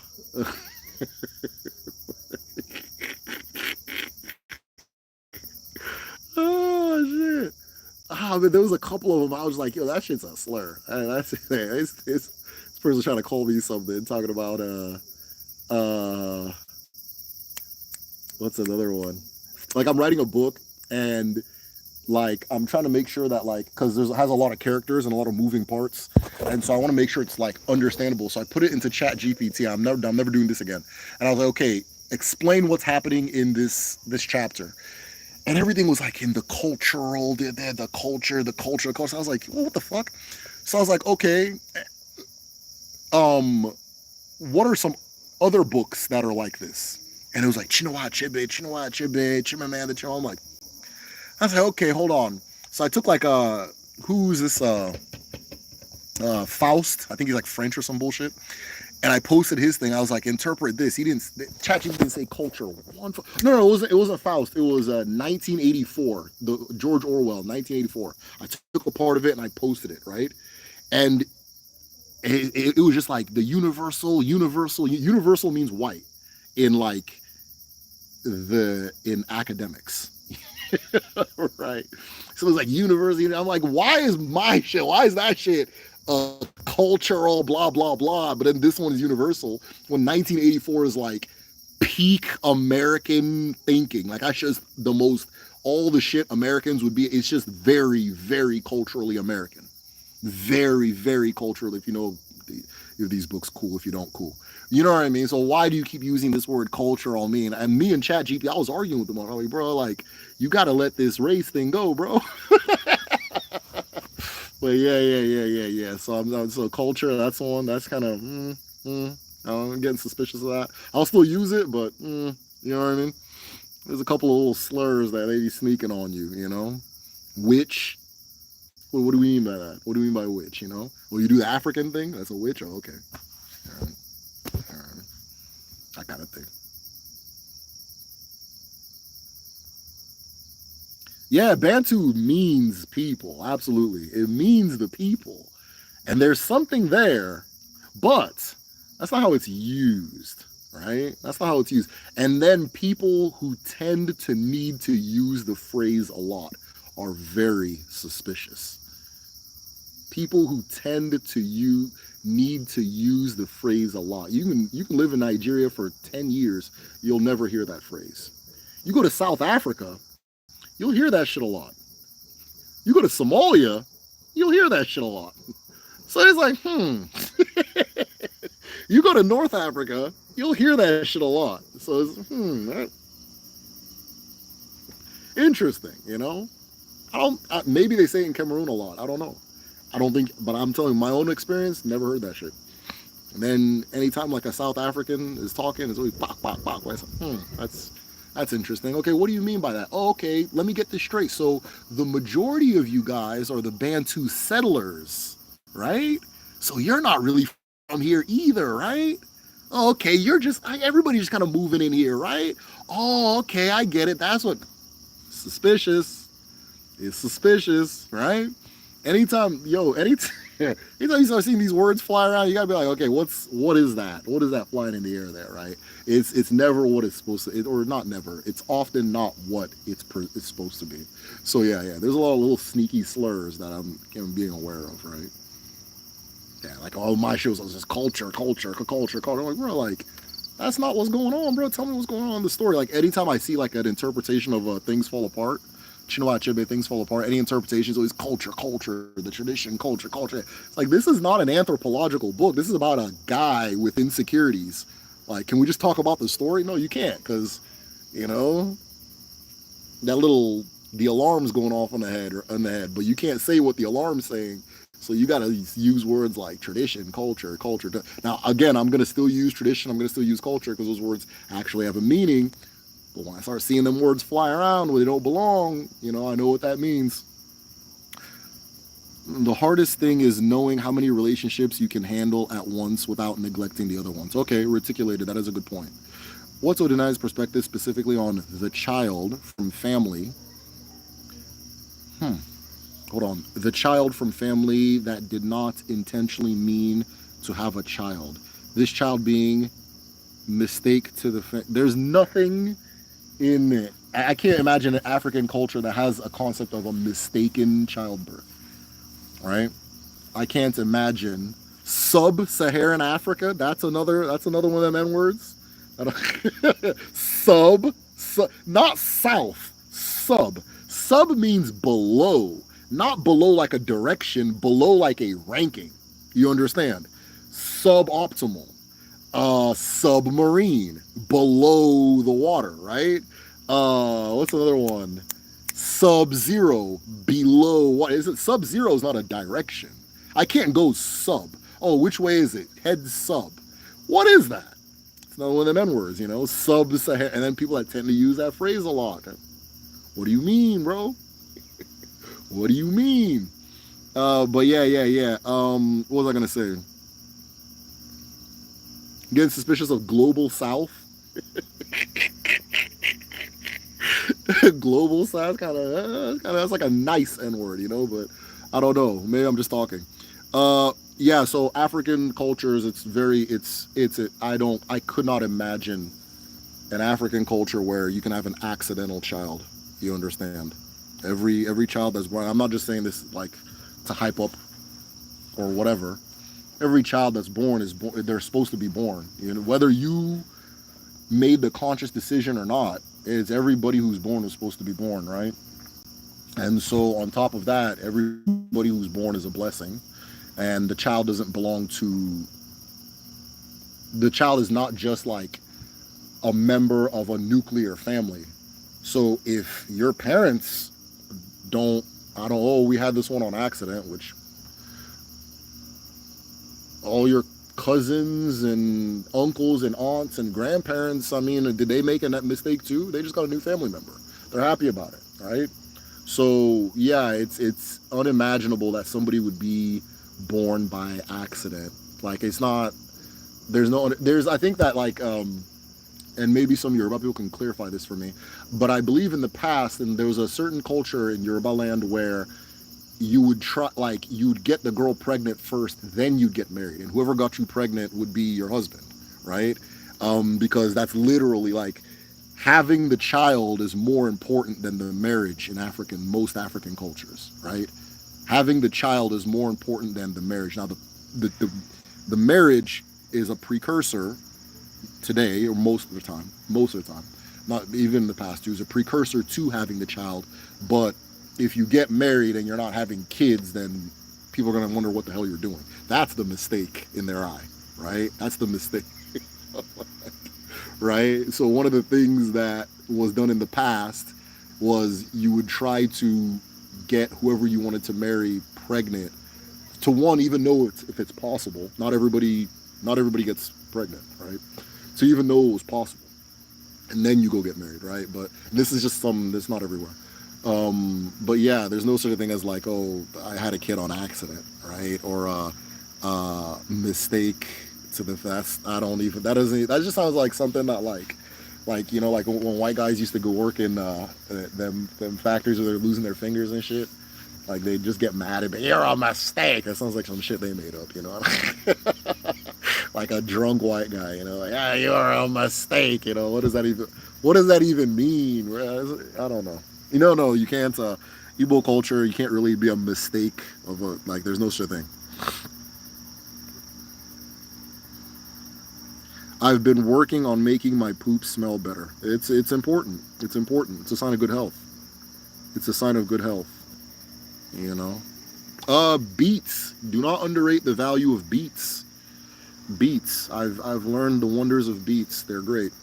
Resource management. Resource management. If there are many resources, multiple husbands does not work, nor is it proper. So unless you want to live in a desert mountain, also all the husbands are cousins. So man, I gotta talk to my Molly people, see what's going on over there. Okay, the sprinklers are on. We've hit that time. Hold on.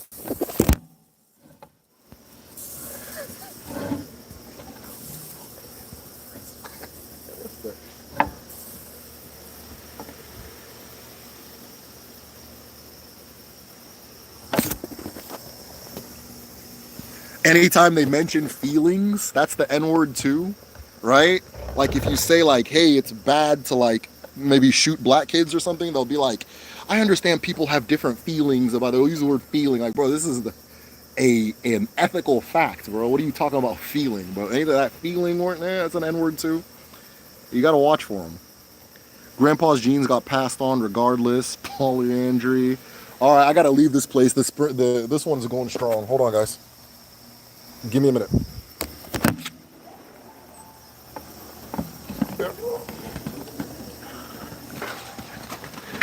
How are you? I'm good. I'm still live, oh, so. Hi, Donnie. Hi, Oma. Nambi mbamba. Okay, thank you. Apple, thank you.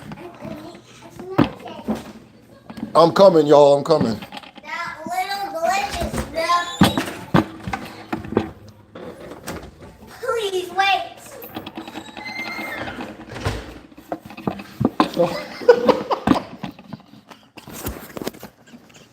Hey. All right. So, what was I talking about? We're still talking about the polygamy and okay. Just to clarify, in the Mande worldview, Fadenya and Badenya are neither inherently good or inherently bad. It's just entirely depending on the character of the individuals in question. Yeah, okay, I get that. Because I think in your original thing, you were saying like it's about the positives and negatives of each, you know.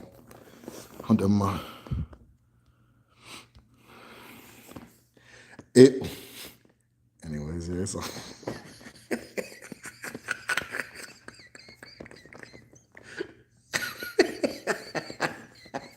Hey, what if you were doing like Badenya and then like you had like 4 kids and like everybody's kind of looking at the kids because it just looked like one of the dads and shit?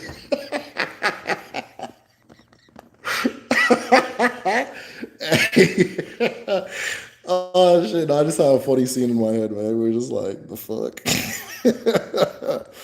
Ah shit! All sperm are not created equal. Yo. Derek, definitely. I'll send it to you. Okay, thank you. Want it to be. Yeah. I think that'd be a dope topic for the group study. That would be dope. Yeah, I would appreciate it. In fact, I'll do a video on it. Shit, yeah. I'll do both. Meeting point, 2 axes, philosophical. Okay. Not N-word fondue.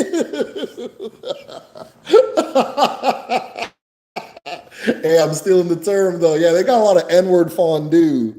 They got a lot of N-word fondue out there. They just take some. They just they take the N-word. They dip it in original Swiss, and they start telling you, oh, okay. Someone start waving that shit around your face, or wonder, okay, why do you want me to eat this bad, right? You know, Chat GPT calling me the N word, talking about culture, like cultural tradition. Bro, this book, that's not what this scene's about, fool. The fuck you mean? I don't, yeah.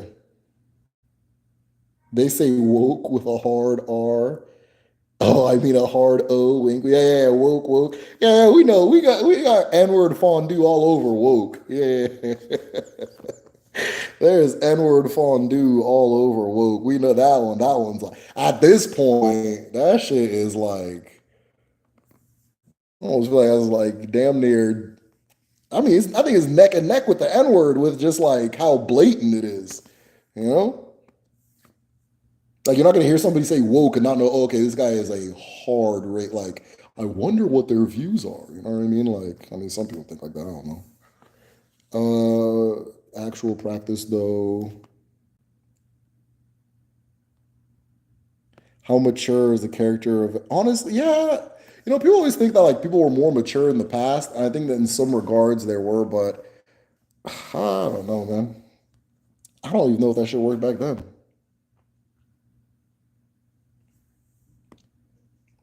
And then upon all the women in the damn village, why are we all tussling for why are we all tussling for this one? What what the hell happened? You know what I mean? Like I don't, you know, women always outnumber men. Why are we all tussling for this one? You know, like I don't, you know, it's kind of weird. Nah, I don't think that's what it is. Okay. Hmm. Hmm. There's some stuff that I've been studying, and I've been studying for a very long time, but it gets strange. And anytime you see kind of like unorthodox relationship patterns, it points to something kind of dark. That's where communication comes in, jealousy. Okay, divine love. I don't know. I don't know the Igbo word for divine love. What's up with the Mpox outbreak? It's spread by mosquitoes. It's only happening in Central Africa. The news said it won't hit Europe or North America. Yeah, I mean, if it's spread by mosquitoes, and they're fine.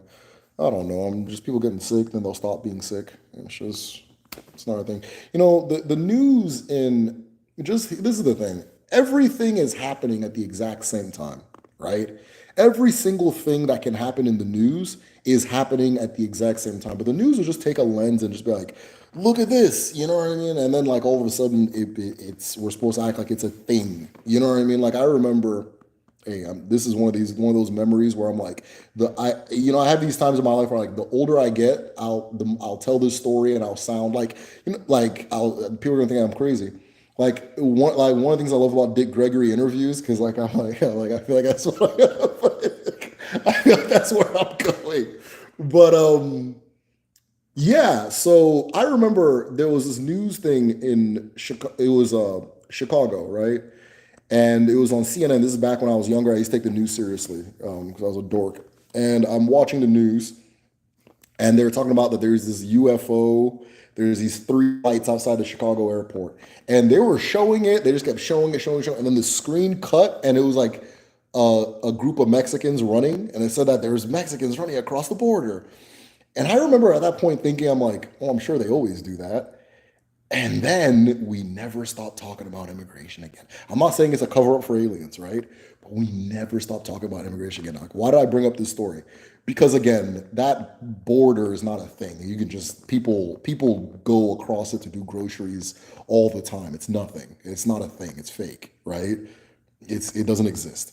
And so if you zoom a camera onto it, you now start thinking there's like a big invasion going on when it's just that's just what it's always been, just people going back and forth, mainly forth, right? You know?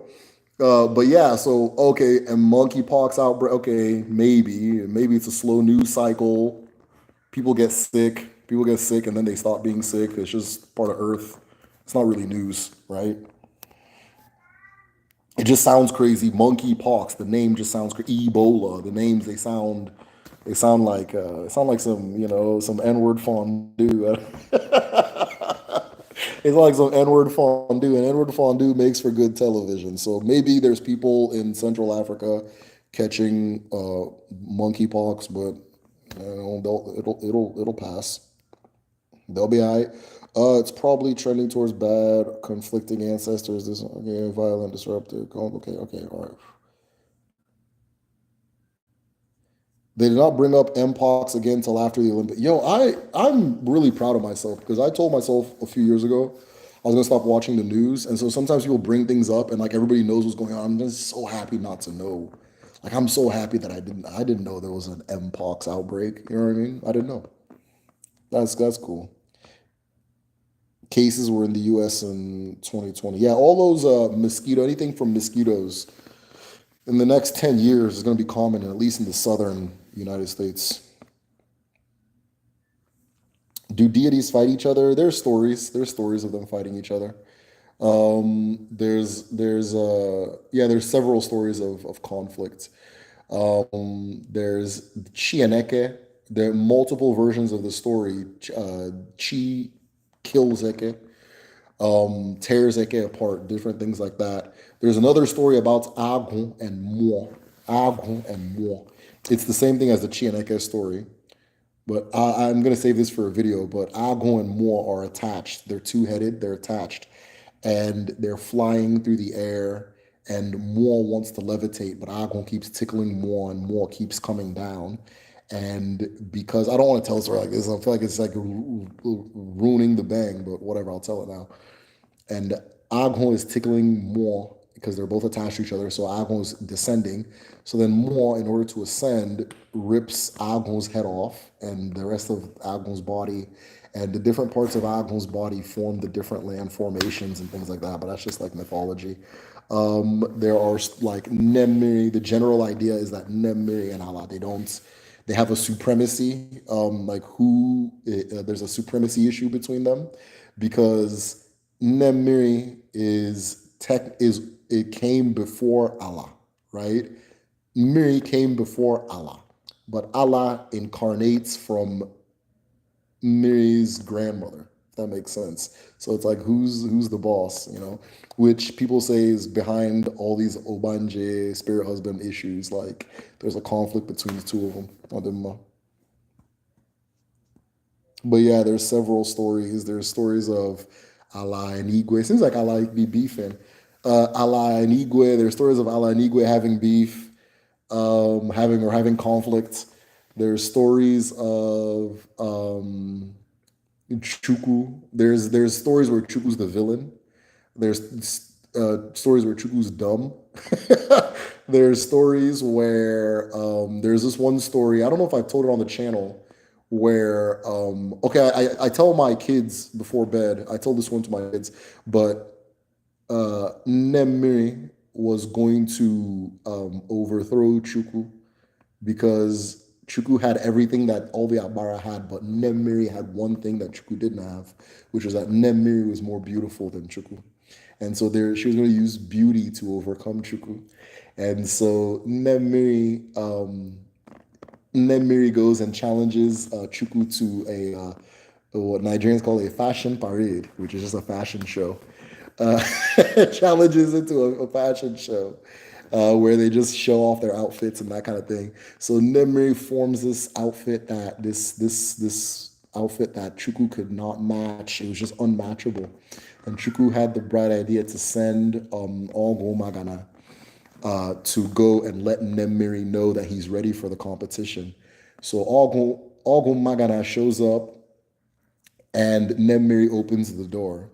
And Nemiri sees that Ogo Magana is wearing exactly what she's wearing. And so she's like, what? This is impossible. How did you? She's like, okay. So she goes back into her home and she comes back with a new outfit and comes out, oh my God, I'm still waiting for her wearing the exact same thing she's wearing, right? And she's like, nah, this is impossible. She goes back in again, same thing, goes back in again, same thing. After trying again and again and again to find an outfit, a look that Chuku could not beat, she would come and see that Chukwu's messenger, Ogumagana, was wearing the exact same thing, right? So Nemiri gave up at that point and said, you know what, you can have it. I'm done. This idea is never going to work. And so she goes back and retreats. And Ogumagana returns to Chukwu and says, Nemiri does not want to compete with you. And Chukwu said, okay, no problem. Thank you, Ogumagana. Ogumagana is the chameleon, is a chameleon. So Chukwu sent a chameleon, and whatever Nemiri would put on, the chameleon would reflect it back. And she would then get frustrated that her rare outfits were not as rare as she thought it was. There's several. I told one story in my video. It's one of the more recent. By recent, I've been taking it really easy this summer, but by recent, I mean in the spring. It's not Arubinago. It's not the Juju video. I can't remember which video it is, but it's the one my son is narrating. And it's a story where the Abara begin to compete for Chukwu's, like, which one does Chukwu like more? And so they start revving up and, having issues with each other and beefing, and they're about to go to war. And so the story says that if the Abara all destroyed each other, Chukwu would be destroyed. It would destroy Chukwu's brain, Chukwu's mind. And so Chukwu had a plan to divide creation into four parts, or four houses, and then placed each Abara, male, female, in each of the house, like paired them together and placed them in the different houses. And then in the middle created a market, right? A market, or ahia, sorry, where they would all meet. And if one Abara had more of something than another, they would exchange until they reached equilibrium and they'd go back, right? Which is the concept of buying and selling, trading, right? I have money, you have peanuts, you give me peanut, I give you money, and we go about our way.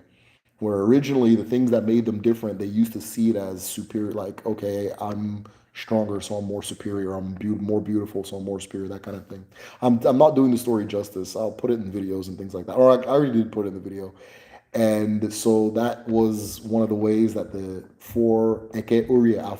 four elements become the four houses by which the Abara live and so forth. So yeah, there's a lot of stories about the Abara having beef and fighting and all that.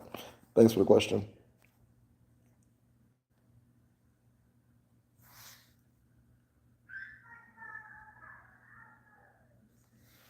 Yeah, okay, so no, the family was not planning on having children regardless.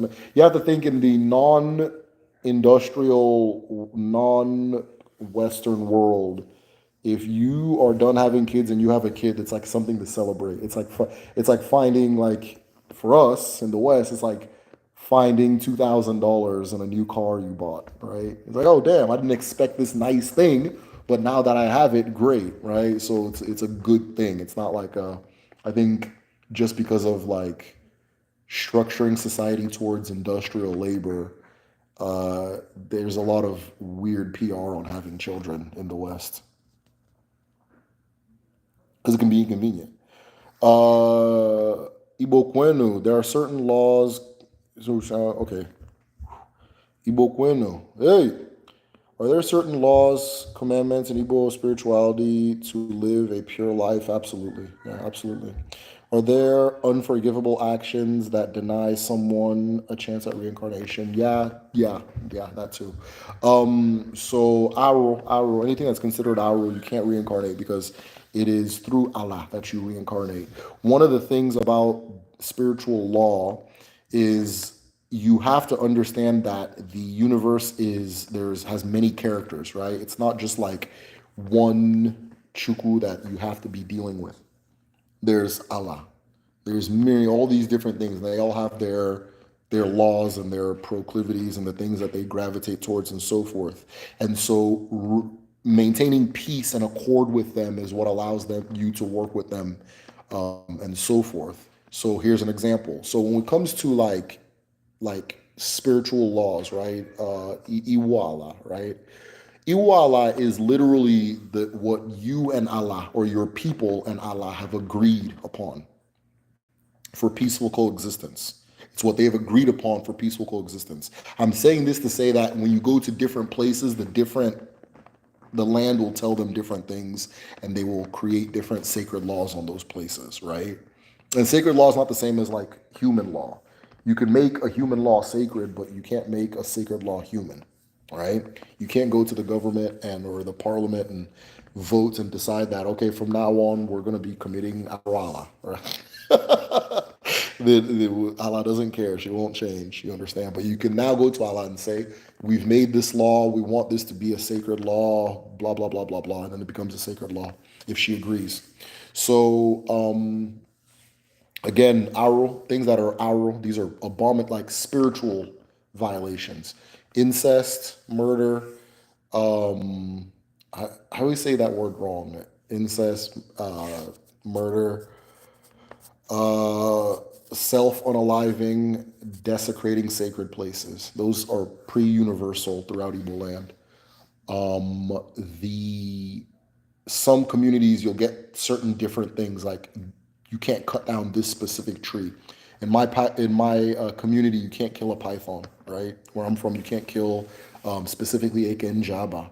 You can't eat a python, reptile, anything like that. And you can't. Well, it's not arrow to eat a reptile, but it's just weird from the way we see it. But you can't kill a python, right? If you kill a python, you have to give it a human burial. In some communities, it's there. It could be different things, right? I don't know. So, but that's just what the land has told them. So, the way sacred law works is that all things are sacred, so we don't violate our, the different things, right? Like, now I'm a married man. I have an accord with my wife, an agreement that we're not going to go around and do crazy shit, right? But if I go out and do that, I violated her. It doesn't necessarily mean I violated my neighbor or violated, the police or anything like that, right? I violated her, right? I violated what we had between us, the agreement we had between us, the understanding and the bond and so forth. And so yeah, that's kind of how it works on a spiritual level as well. It's what you have. You can violate the sun, you can violate the earth, you can violate a river, you can violate your ancestors, right? You have agreements with your ancestors that's just you and your ancestors, right? That kind of thing. Like a lot of people have like family shrines, and then like they'll become Christian and destroy it. That's a violation against their ancestors, right? But it's not like our against the land. You understand? Hope that made sense. So when you're talking to your ancestors, you're talking to the whole of them, carried on in reincarnation or spiritual world, or your ancestors are reciting, watching, and listening. You're talking to the whole of them, all right? You're talking to the whole of them. So if I go to my ancestors and I say, because what you do in Odinani is that you greet your ancestors, right? You greet them. It's not like, I mean, some people get to the point where they can have a back and forth conversation. But for 90% of us, it's you're greeting. This person I greet you, this person I greet you, that person I greet you. You're greeting the whole of them, right? It's not just okay, I'm greeting the Agon of you, but not the more, because I don't like the more. I like the Agon. It's just like now you're talking to me. If you're talking to me right now, you're talking to the whole of me. You're talking to the whole of me, right? Now, there are certain interactions you can have with a person that it's a spiritual interaction, but maybe it's not a physical interaction. Sometimes you can have a physical interaction with somebody, but it's not spiritual, right? But if you're addressing me, if you're talking to a person, look at it that way. If you're talking to a person, you're talking to the whole of them. You're not gonna say like, "Hey, Derek, what's up?" And I say, "Hey, what's going on?" And be like, "Oh no, I was talking to your chi." Yeah. Oh no, I was talking to your more. Chill out, man. Yeah, yeah. So you're talking to the whole of them.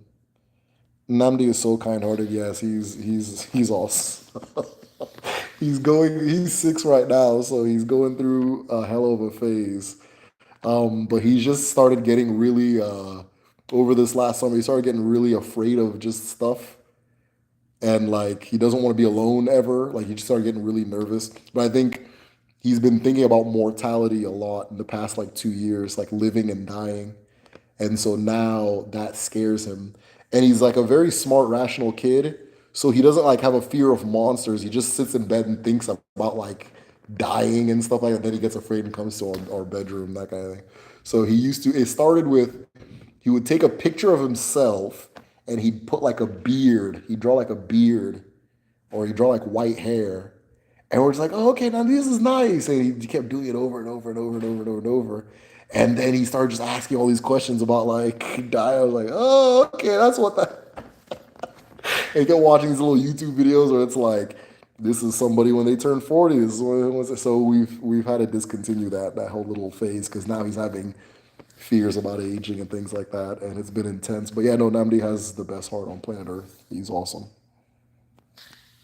All that too. All that too. All I think if anyone goes, let me stop talking about my kid. Parents are. I'm self-aware enough to know that all parents want to do is talk about their kids, and so I try to keep it to myself more. I think if everyone goes by poly relationship in a way, okay. I think if everyone goes about the poly relationship in a way where all the focus is on creating in their life, then there's no room for jealousy. I don't know, if her kids pull up with nicer clothes than your kids, and you talk to this guy, he's talking about, man, I ain't got it. Right? I mean, we can say we want to do. I'm not against how people want to live. I'm just letting people know, yeah, I've seen this with my own two eyes. A lot of people that do it, they say no more, right? But it's doable. It's been done before. It's being done right now. It's not. And people are just different, Like there's no mold that's gonna be like this is how relationships should be for everybody, right? I think that's where the issue comes from. So yeah, some people can 100% make polygamy work. And I'm saying this does monogamy work? I don't.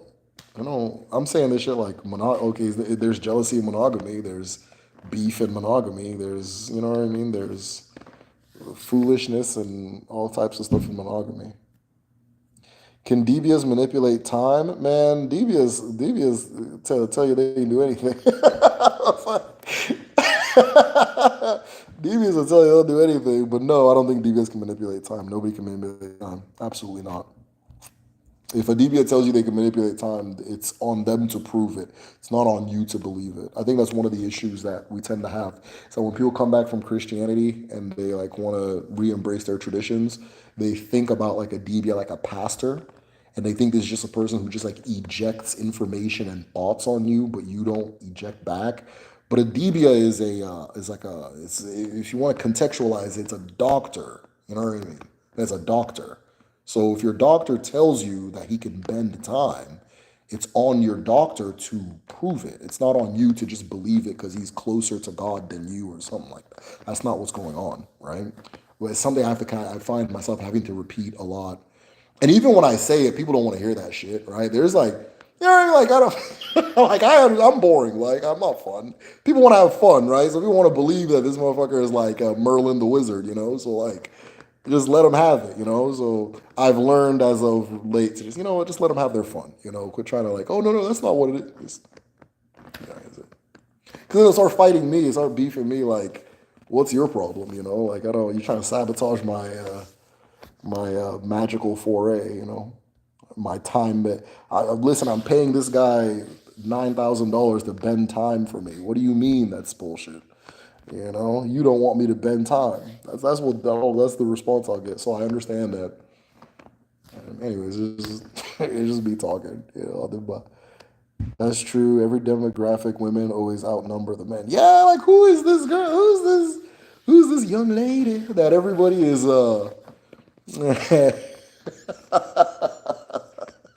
who's fighting to be Eskimo partners for? Like, what the hell's going on, man? You gentlemen need to get a grip. Have you ever met a successful debia? Yeah, absolutely. Yeah, absolutely. Several. Most debias are good at what they do. Most debias are good at what they do, Most deviants are good at what they do. Like people always like, oh, real debia, fake debia, real debia. I used to get in that trap too. Like, oh, is this one? No, dude. Like, if you understand what they're doing, you understand it's not something you can play with. And they know, like, the entry level is, hey, you can't really play with this shit. The entry level is, yo, this shit'll, you're this close to psychosis. Don't play around. You know what I mean? That's the entry basic. So like, yeah, it's not something. And then you're dealing with awful. You're dealing with awful. Um, it's not something that has ever been played with in our culture. So yeah, most DBs are good at what they do. Now, some of them will claim things that I don't believe they can do, and it's on them if they're interested in proving it to me, which it's not that deep. Then yeah, sure, prove it. Show me. That's how it's always been. That's how it's always been. Growing up, that's what I saw. Growing up, it was okay. This one said that my dad told this story about. My dad's like me. Like he can be very skeptical. He said that this deviant said he can make lightning strike at any time, and everybody's like, "Man, get out of here, man." And he said he sat there with his own two eyes and watched this guy make a lightning bolt come down and strike a branch off a tree. And they stopped playing with that man after that point. He was like he was traveling through town and that kind of thing. And so they stopped playing with that man after that point. But yeah, it's on them to prove it. They can do things that surpass my capacity to believe. But who am I, the main character of the world? Who gives a fuck? I could be wrong.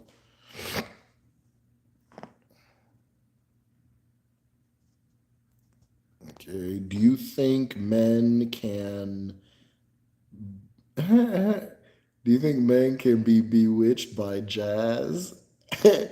Would you believe someone if they did something to you, then accused it as they were being possessed or taken over by juju? I'm laughing, but maybe I shouldn't laugh because this can get very ugly based on what was done. It's on that person to prove that it was juju. It's on that person to prove that it was juju. People can't just, if somebody does something to you and they say it's juju, okay, can you explain how you got jujued and started doing XYZ or being this way? But yeah, I can, yeah, absolutely. Yeah, absolutely. Listen, that doesn't mean, this isn't me saying, yes, what this person told you is true. That's not what I mean. But it does exist. It does exist, right? At There are levels of possession, what we would now call in the West possession and hypnosis, though hypnosis doesn't do it justice because there's very high levels of that thing. There's a lot of that exists within seeing what we call juju. So yeah, it's absolutely it's 100% possible. But again, I'm not saying that person that said that to you is telling you the truth. Please be discerning, be try to explain, right. And then if a person can be jujued, let me tell you something about juju. If a person is walking with awful, it's only somebody, if somebody has awful, right, you can't be juju, like it can't, it's just like somebody blowing bubbles on you. It's not going to affect you, right. It's like think about like there's like some illnesses where, or like there's like some bacteria, like if you don't play with feces, you're probably not going to get pink eye, right? You understand? So oftentimes when people are affected by juju, that person was playing with something. There's something off about that person. That person is not right. You understand? So if that's that person's excuse, it doesn't exempt them from being a bad person because it's easier to do that to a person who's off than like somebody who's firm, who's grounded. You understand? So it's really not an excuse for bad behavior. You understand? There's an ilu that says, when a maggot falls in fish soup, it becomes fish soup, right? There's another ilu that says water does not swallow a person who does. Water does not swallow those who it does not first touch their feet. You understand? So take those and let me know. Yeah. I read the etymology of jazz is white woman. Oh, Lord. Why not? Every form of American music is 100% black created. Facts. It's like how they discovered music and dance through. Yeah. There's a lot to that. There's a lot to that. Darius, you're not lying.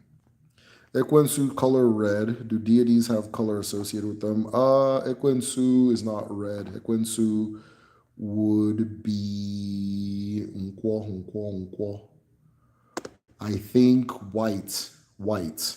Yeah, so the colors, the eke uria fonkwo, black, red, yellow, white.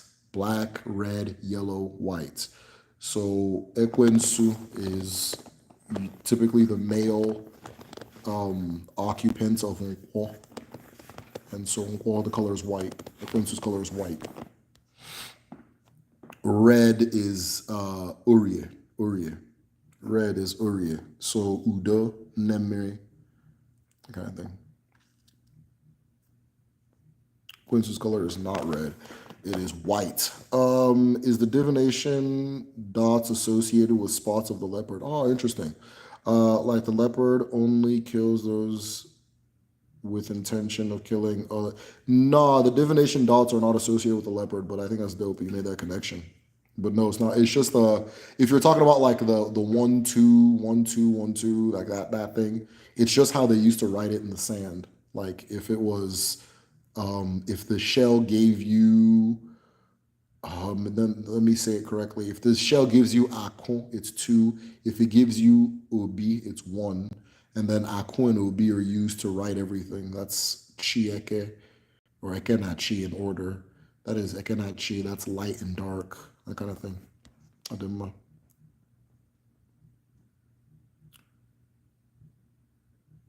Where do the spirits of the ancestors reside, like in place? Oh, it's a tough question for me to answer, and I think a lot of it is cultural.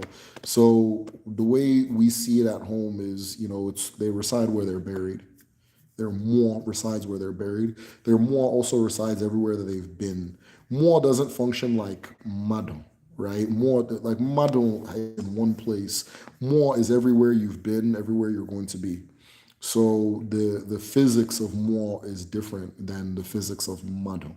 So, but the levels of resonance, levels of ancestral resonance are stronger where the ancestor is buried, where a person physically is in a moment in time, right?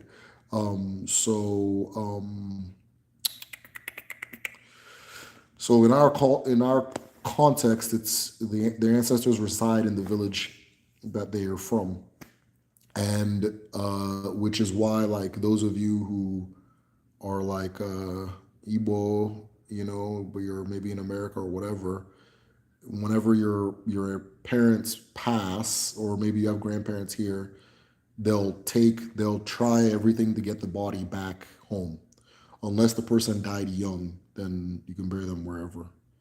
But if the person lived a full life, had kids, that kind of thing, they try to bury them back home in the village. Or ideally they want to be buried back home. Not everybody, it doesn't happen for everybody. All right. It doesn't happen for everybody. But that's the ideal. Where like if like for my parents, no matter where they are in the world, we're gonna make sure they get sent home. My uncle just passed uh, this spring, and he was in Malaysia, but we put the money together, had his body flown back to the village to be buried there. So because we do that, in our understanding, the ancestors, like their resonance is strongest in the village. But in different cultures, they don't do that. Like, so in the West, they have cemeteries and shit. I mean, they have cemeteries in Nigeria too, but that's for, I don't know, maybe different kind of people. But in the West, we use the cemetery system, so it's different. If you build an altar, you're giving them a home. Also, if you build an altar, you're giving your ancestors a home. Jealousy and monogamy is rooted in doubts and unknowable actions of your spouse. I can see that. That's true. The jealousy of polygamy comes from the other person your spouse is with. Oh, shit. Yeah. Whenever the conflicts happen too, I don't even think it's never like the sexual aspect in the African context. I don't see the beefs happen because of the sexual. It's always resources, right? It's always resources, and it's always attention. It's attention. It's not the sexual aspect. I mean, I don't know. We frame it different in the West, but I don't think.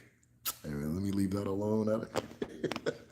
But yeah, it's never like, oh, this person slept with this other person. Now I'm jealous. It's always like, for some reason, he hugs her kids a little bit longer than he hugs mine. What's wrong with, that kind of thing, right? For some reason, anytime she needs help with something, he's right there. This is real and perceived.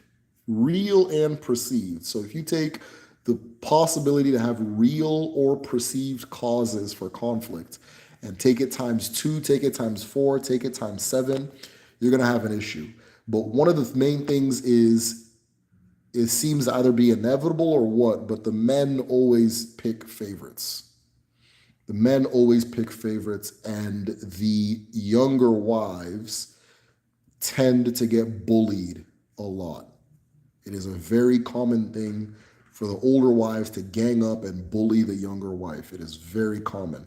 It is very common for the husband to abuse or neglect the eldest or oldest wife, right?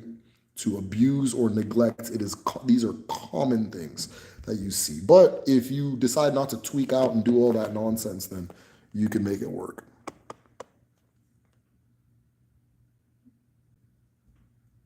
Why do DBS think they can do anything? Are they telling lies, or is it a bit delusional? I think that once you're tapped into how your understanding of what's possible, like you can see more being possible than people around you are willing to believe, right? And this is just goes for most DBs. I always make jokes about DBs and stuff like that, but it's not like, I know where they're coming from. I get it. You know what I mean? Like, I myself, there's a lot of things I think are possible that, like, if you tell people, they're just like, oh, you know what I mean? It's like, wait, what do you mean you don't see that? It's right there, but a different way of thinking.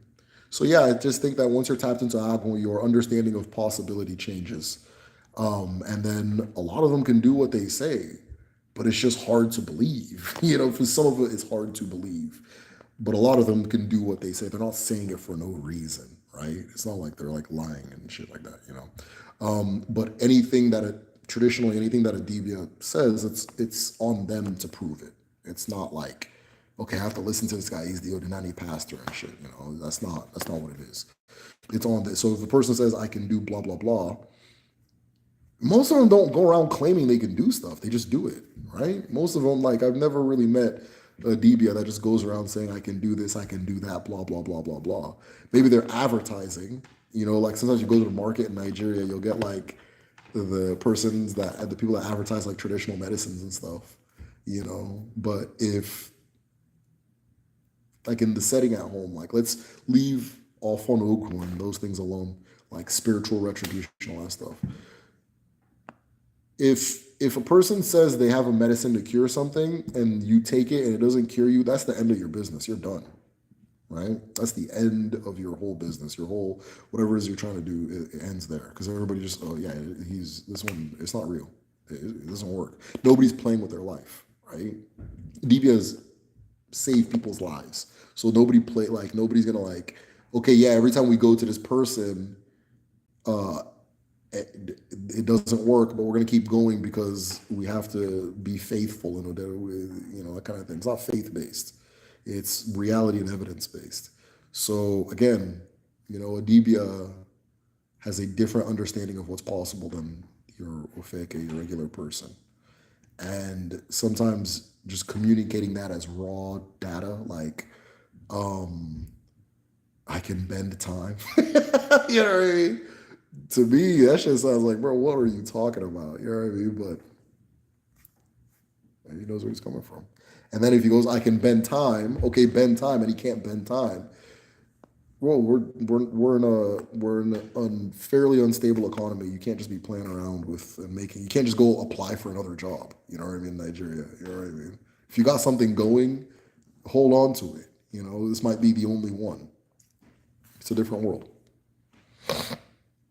Lindy Hop started in the 1880s and ran until the 1960s. MLK and at Malcolm X, I don't know what my brain was going, were Lindy Hoppers as youth.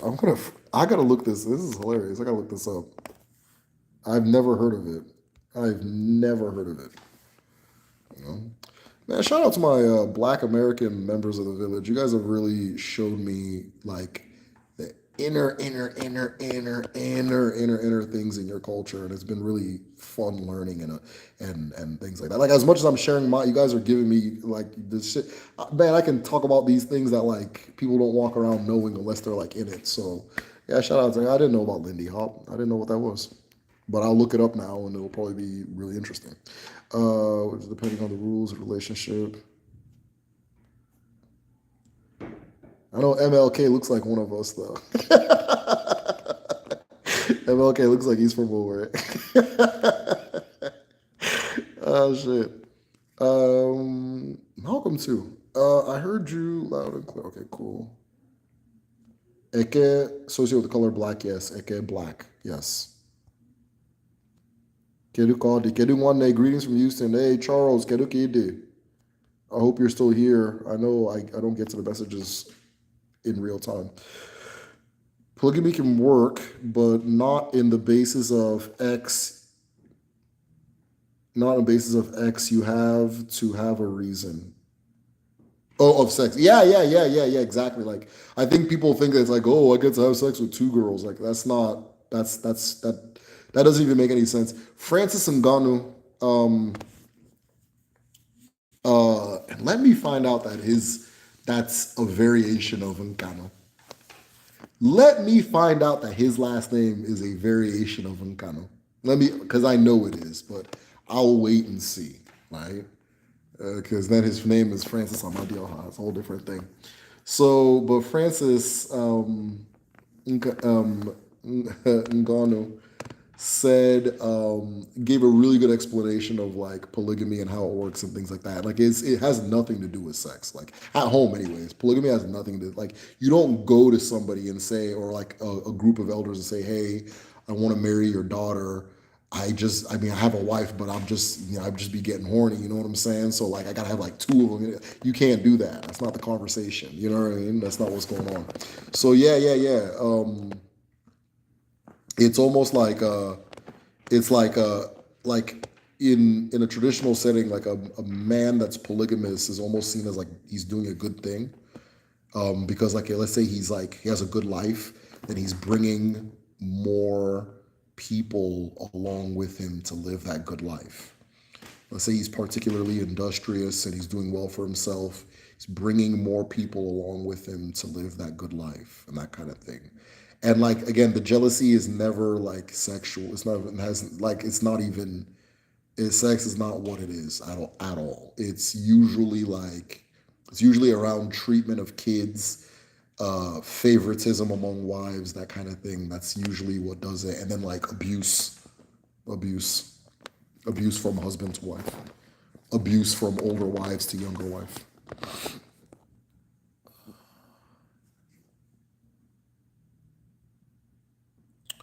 Ancestors or not a family member dies and an angel in heaven to talk to. All smiles be if you want to ask that, like reword that. Ancestors are not a family member dies and an angel in heaven you talk to.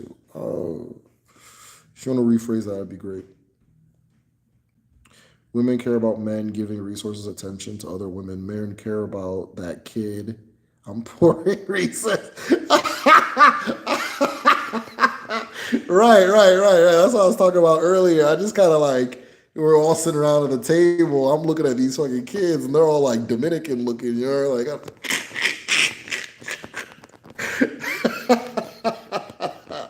and I just gotta act like this is my kid and shit. Like, bro, man. Oh shit. Yeah, that's crazy. And from my perspective, but people that make it work. But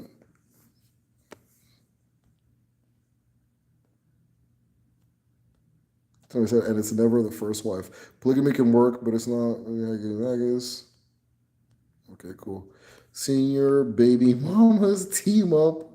The senior baby mamas team up on the new ones is very real phenomena. It's sad and crazy. Yeah, yeah. This is senior baby mamas.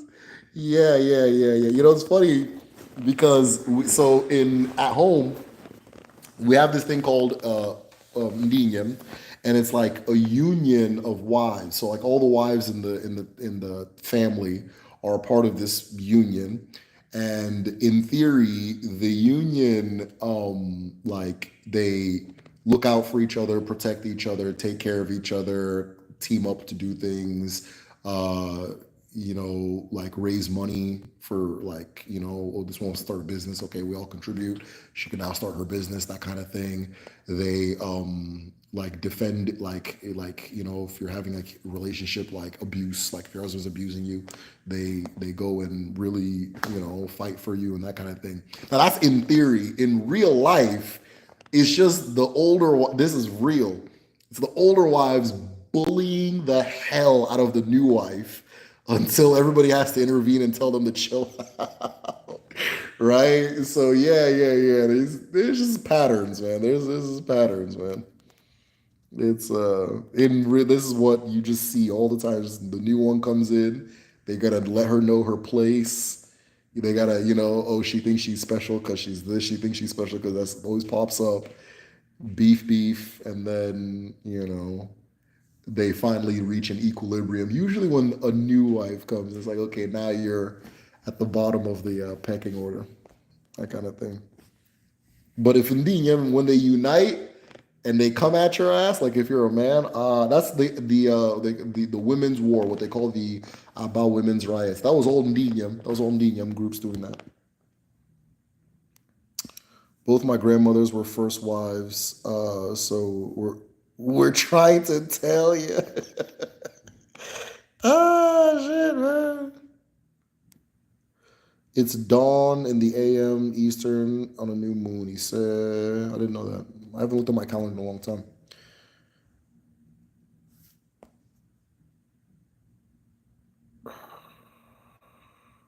How do you become a Debia? Or how do you become a Debia? Or is and why Debia? Yeah, is and why or Debia. Um, the way you become a DBA, you become well, a DBA is born. You're always a DBA. It's just have you accepted your calling or not, right? So whether you know it or not, you could be a DBA, right? It's like me, it's like me being African, right? Whether I know it or not, whether I like it or not, whether I accept it, I'm African, right? So it's a type of person. But the way you really get that thing going is there are certain rituals you will do to begin your coexistence with Agum, just accepting your purpose, your call, and then activating your abilities to work with you more conducively. So, like we have a traditional medicine class. So the Dibia that was teaching it, he identified, or he had, I think it was 7 or 8 rituals that he has people do, which was what he did and is common. All of them were common.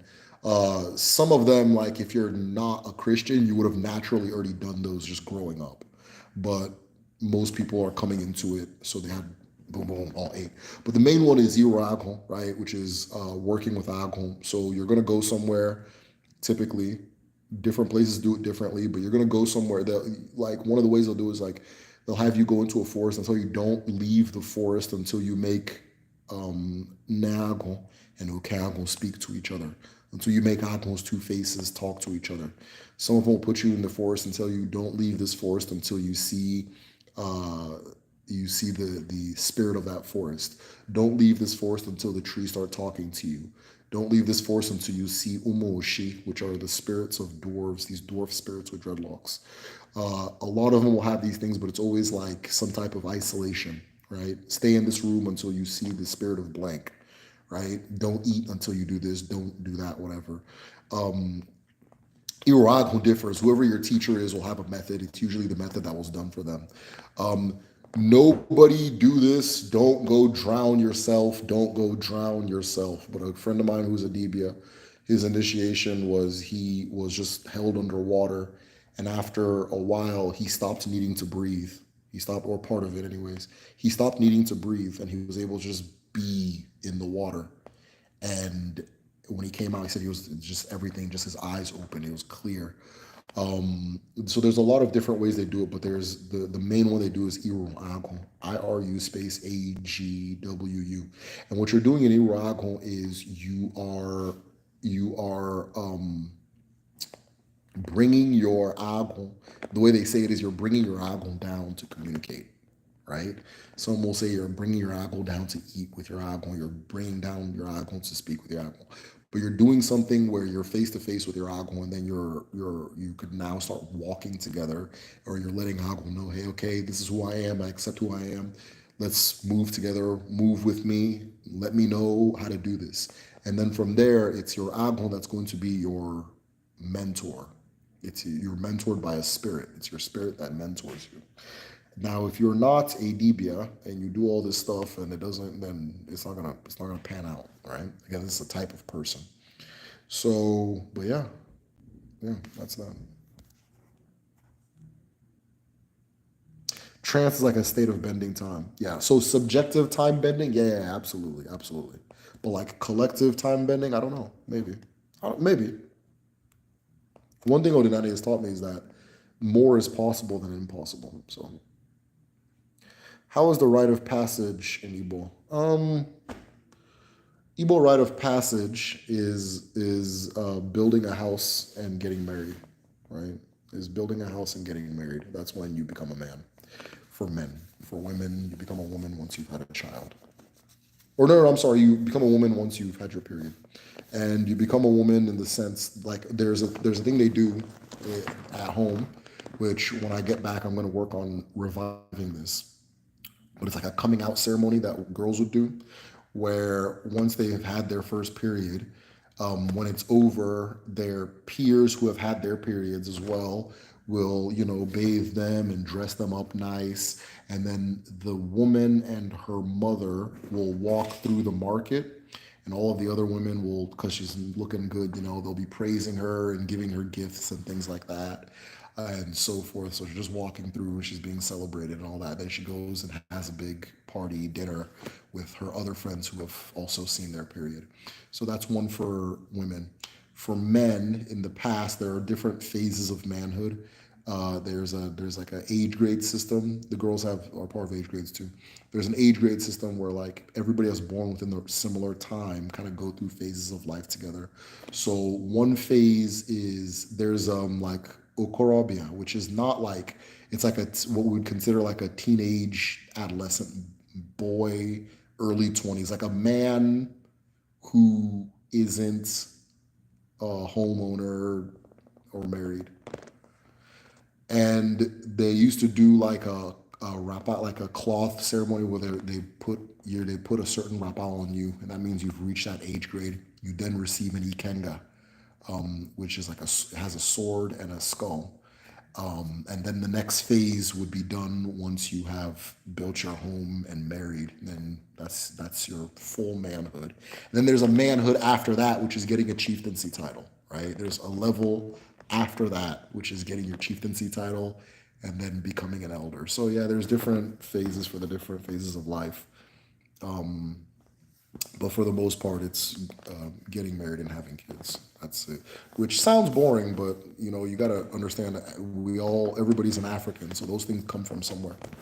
Those things come from that these universal concepts come from somewhere. Under my Some of those wives were sleeping with servants, especially if they had a lot of servants.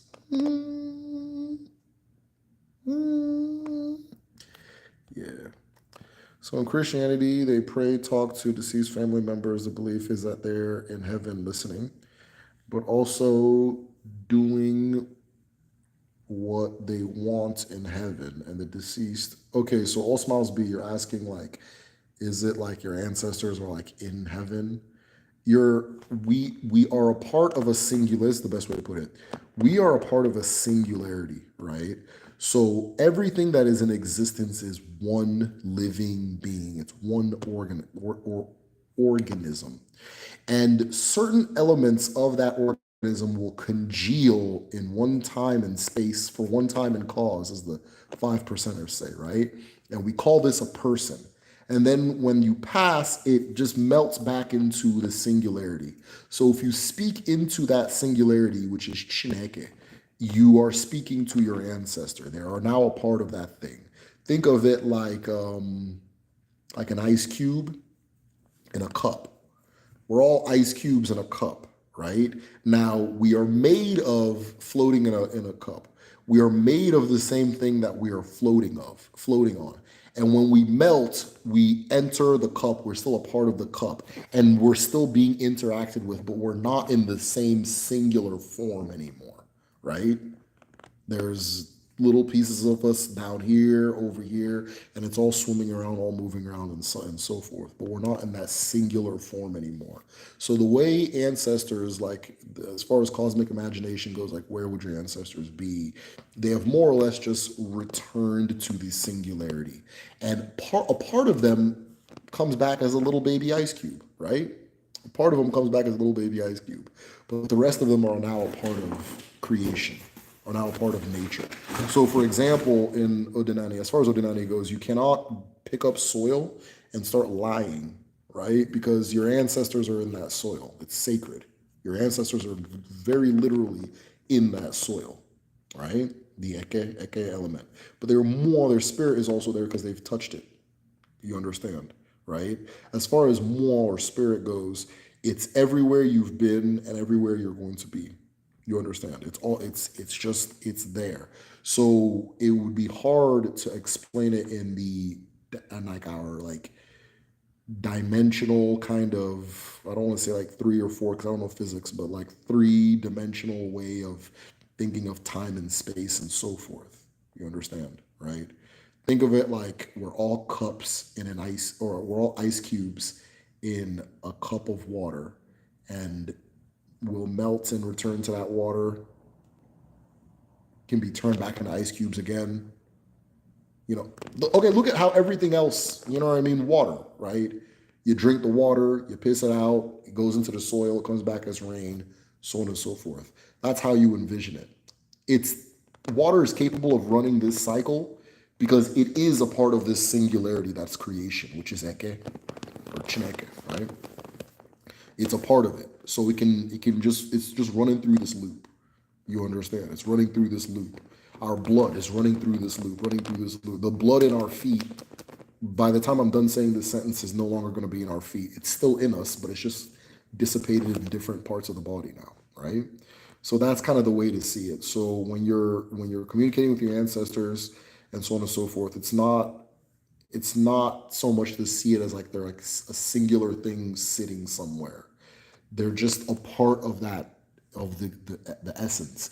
But they still have their singular consciousness, their singular identity that can be called on by use of their name and so forth. Well, so I hope that kind of helps. Hollywood Wives and Pool Boys. Derek, is there an Igbo cultural equivalent to 1950s, 1960s black male vocal groups that would sing songs to swoon women? Yeah, I'm sure, absolutely. But I know what you mean, like the whoo, them guys, right, with the fried-eyed conch to the side. Yeah, absolutely. But like, do you mean like an ancient culture or like modern or what? Because they had crooners and like it wasn't like the same R&B kind of singing, right? It wasn't that wasn't the genre. You understand?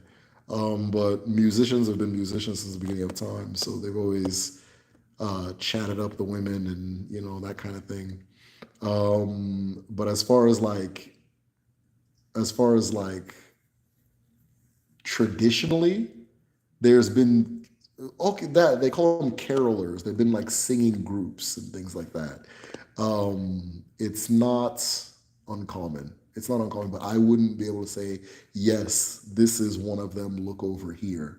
Like if you're like a village setting, it's something you can imagine popping up easily. Like a bunch of young guys get together, start singing, and then start using it to like flirt with girls. That's normal. That's just being a red-blooded human being, you know. But yeah, I'm sure, but I don't have like a specific name or big breakdown for it. It just sounds like a normal Negro male behavior. Sounds like some normal shit that people do. I don't know.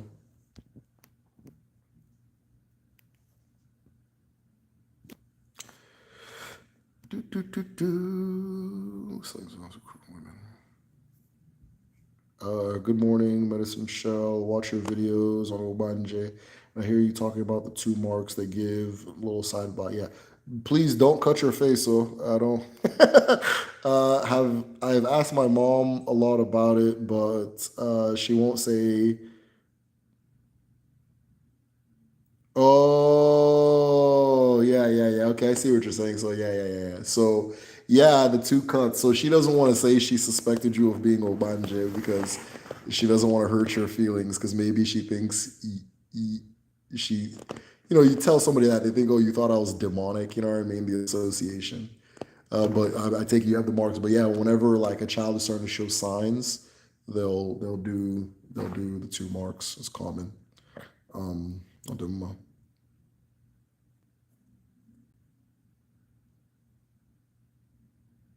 Yeah, 1 mark, any deliberate mark, 1 mark, 2 mark.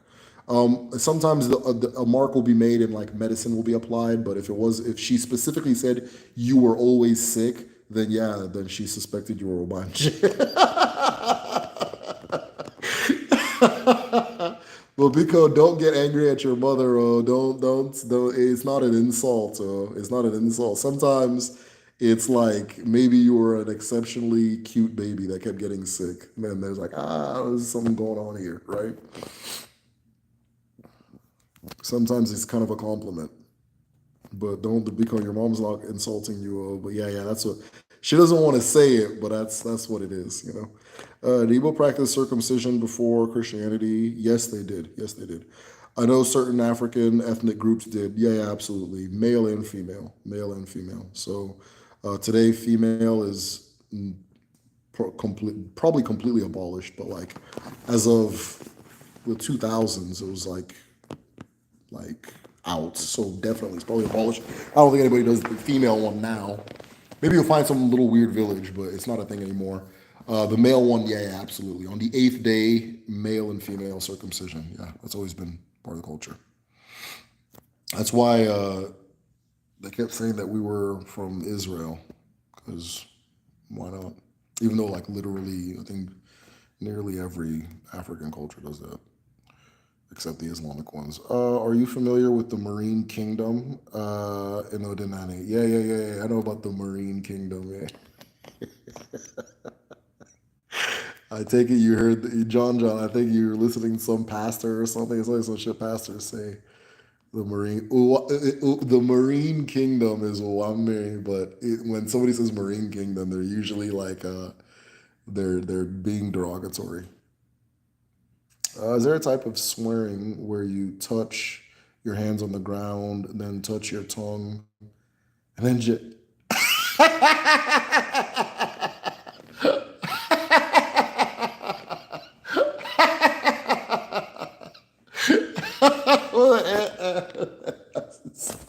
I swear.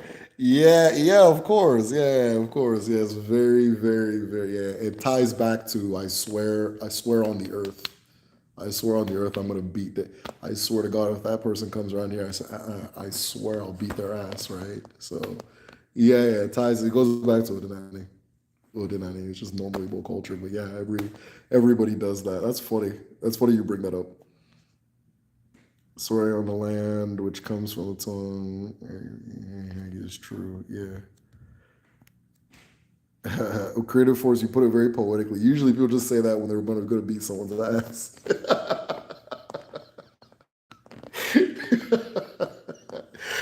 Oh, shit. But yeah, it's the same thing. You're swearing on the earth and the sky. Have you found more about fortune telling that women used to do part of the culture? Yeah. So Akaraka, yeah. So when I did the Akaraka video, it kind of opened up a lot of doors. People started messaging me, which is one of the things I like. Like sometimes I'll make a video, certain videos I'll make, And people start messaging me like, hey, I know this, I know that. And so I've learned a lot more about Akaraka even since then. There are still people who do it, which I'm really happy to hear. Still very common. Trying to think of anything new that I learned since the making of the video. Just that it's more common, like there's more people doing it than I thought. And usually women. Men have moved into doing it now too. Uh, a lot of people telling me, "Hey, I watched your video. I can see these lines," but I thought like at first I thought everybody can see them. Then I thought I was like had eye problems, that kind of thing. So just not really any new like info, I guess. Just more lived experiences with it, which is just as important, if not more. Obanje video was good, but I'm sure I met one before this.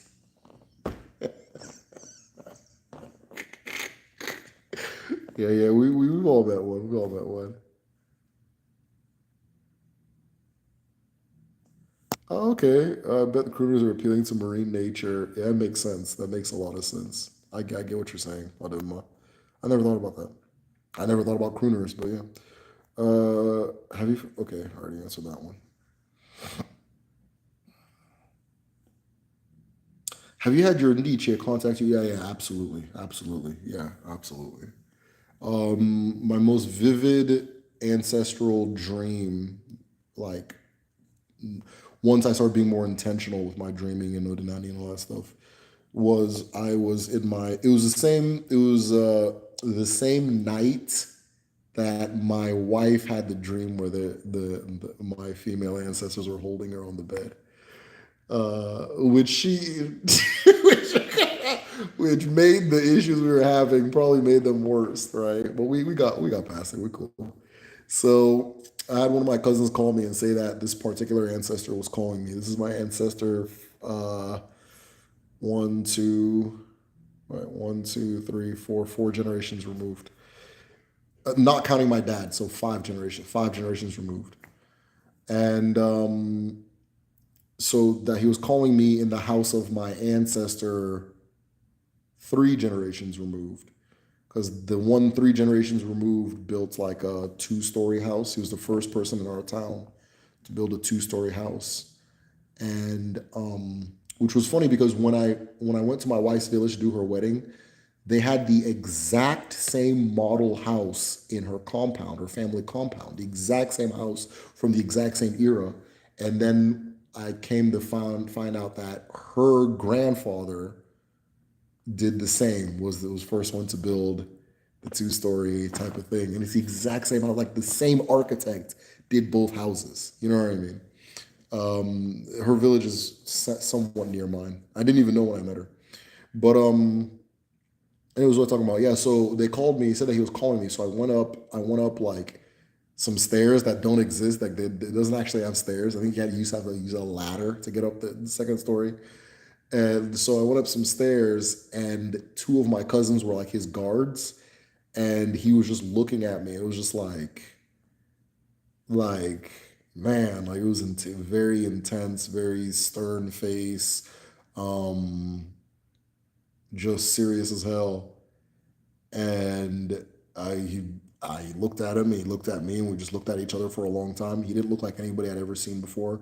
I would say he looks like a combination of one of my distant uncles mixed with my dad, and like distant uncles. I'm talking like same descendant from him, like same. We're tied together by him.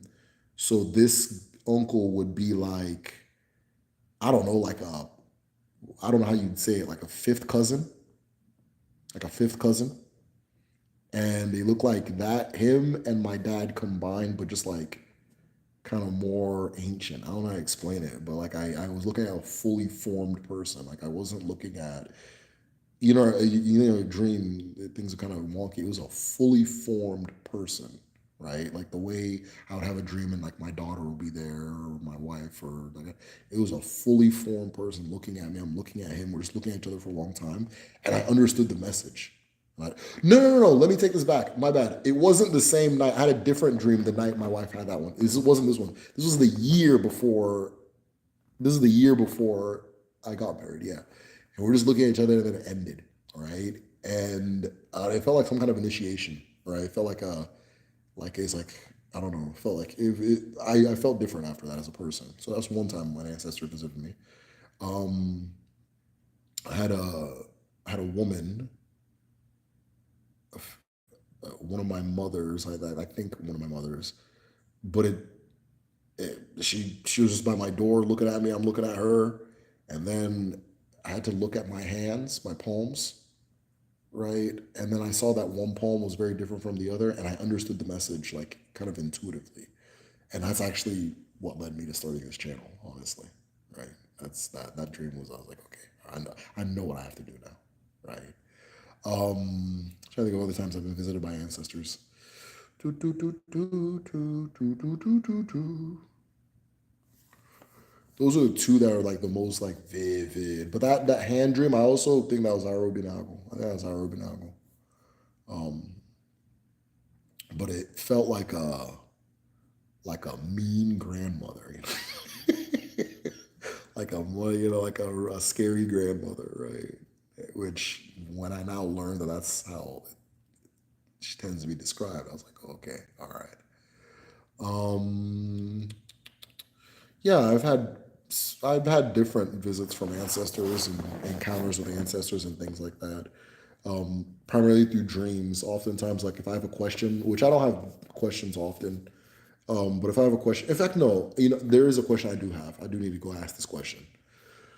If I have questions, I'll ask my ancestors and then I'll get an answer.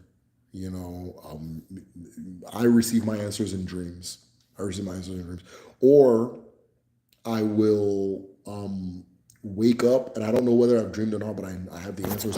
Whoa, the answer is very clear, very clear. So yeah, thanks for asking. That was a good question. All right. Have you seen Igbo women wear gele as everyday wear?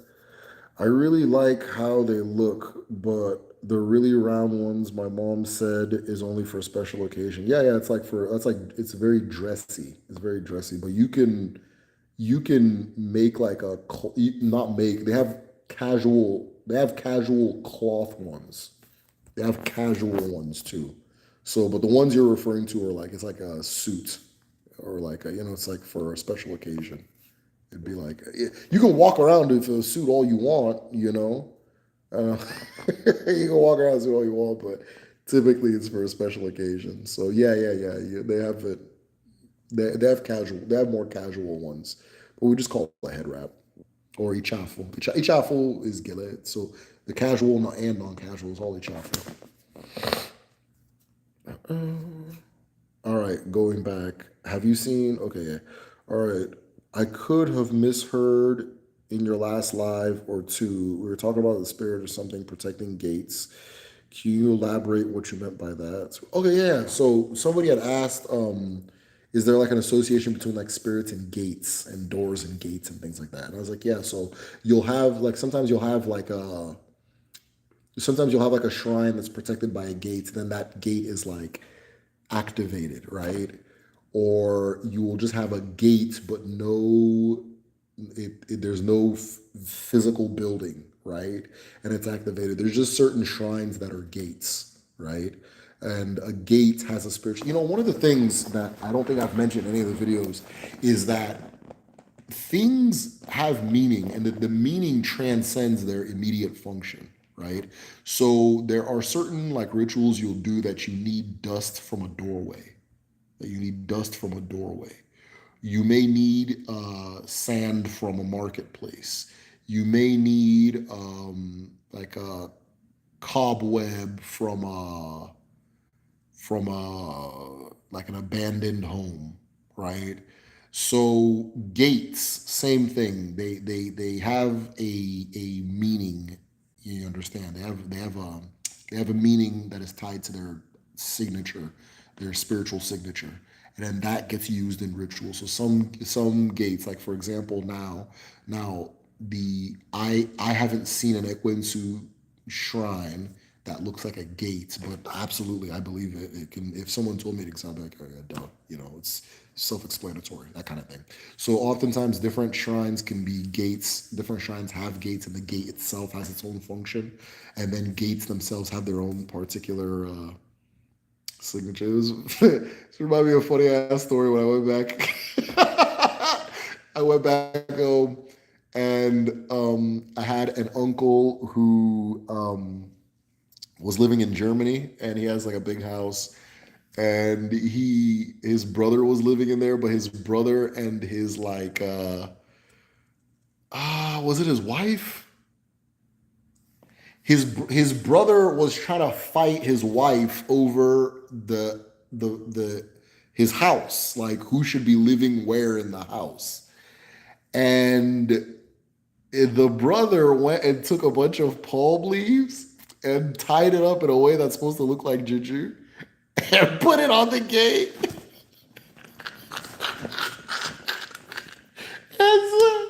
And so she came back home and freaked out and ran away. And she came to get my dad, and my dad's just like, well, it's just leaves. Like, what the hell? He just took it off and threw it away. And that kind of thing. But I thought it was funny that he made a scarecrow for her. He basically made a scarecrow for her and it worked. But yeah. No, that has nothing to do with your question. I just remember this random ass story. That's probably just funny to me. But all them. But yeah, no. So yeah, everything like symbols have their signature, gates, locks, keys. All of these things mean in the physical what they mean spiritually. They mean spiritually what they mean physically. So depending on what you're trying to do, what you're trying to represent, what you're trying to channel, sometimes a gate is necessary. Right? Is there Igbo folklore about a strong woman with 12 sons? I'm asking because there's a Black American figure called Keelboat Ann, interesting, who was super strong and rode, I'm screenshotting this, and rode a keelboat with her dozen sons. No, not that I know of. It doesn't mean that there's not. I just don't know that story. I don't know one. Ridge in New Orleans, influenced by different people, but it never hurts to ask. No, the person, thanks for that question. I'll check that. I've never heard that. That's a dope story, though. If you can elaborate on that, I appreciate it. Actually, I'll just Google it. I'll look it up. Don't worry about it.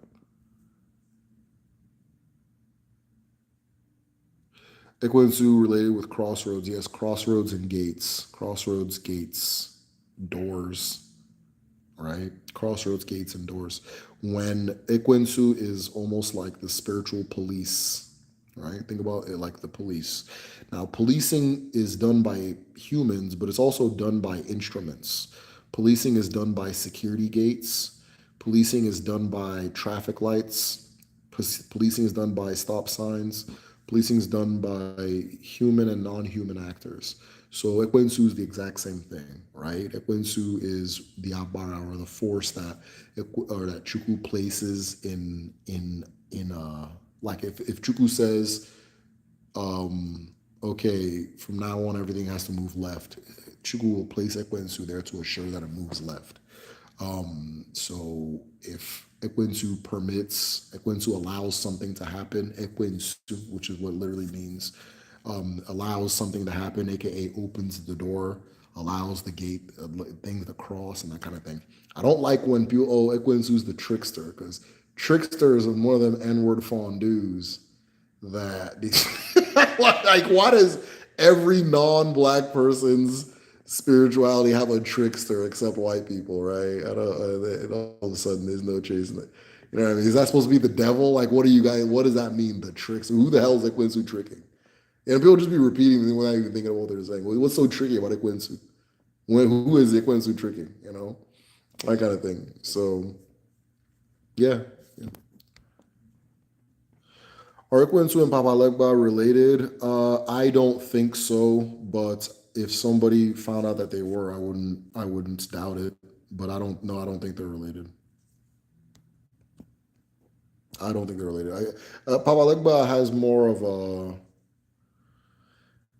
Papa Legba, based on the little I know, it it's just no, it doesn't. The behavior sets are very different. They're very different.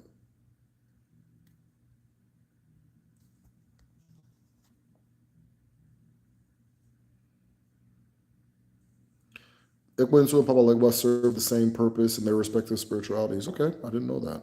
I didn't know that. I didn't know. All right, guys. Looks like we're all out of questions. Looks like we're all out of questions. So wait, no. Do you know the spiritual meaning of gate in Odinani? The spiritual meaning is the same as the physical meaning: permitting, allowing to enter, sealing, preventing, protecting, obstructing. It's the same thing. It's just think about it the same. It doesn't um otu ị na-eme na mmadụ bụ otu ị na-eme na mmụọ, what you're doing in persons, what you're doing in spirit. So it's same thing. Crosses over. Crosses over. Okay, Gwensu and Baron Samedi sound related. Okay, I'll screenshot that. I'll look up N-word fondues. Yeah, trickster. Yeah, anytime they start talking about you got a trickster, this is the trickster. They're calling you the N word. They're calling you that's what's going on. They just dipped it in a little cheese. That's all.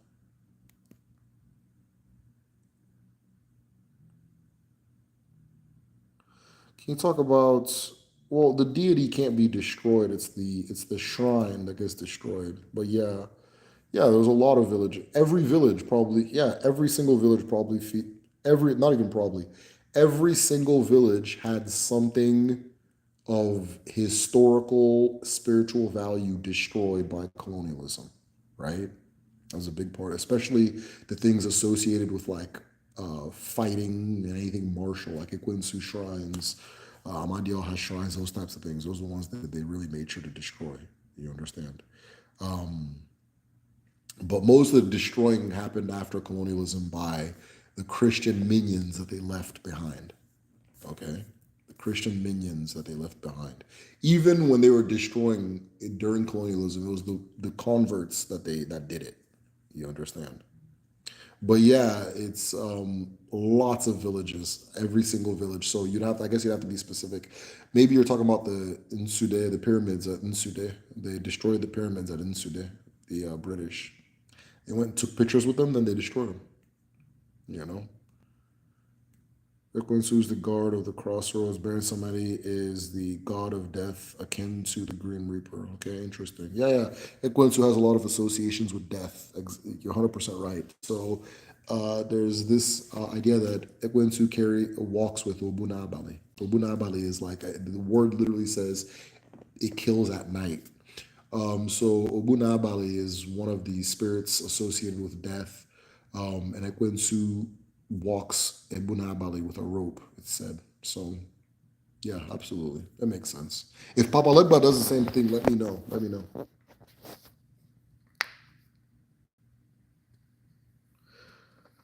Nani does not have evil spirits. Some spirits are MFers, bro. Some spirits are MFers, man. Some spirits are very easy. You can easily classify them as evil, right? So most of the time, it's perspective. The thing wants something, you want something opposite. You guys are clashing, or it's trying to maybe take something from you. It's not supposed to. Hey, get out of here, right?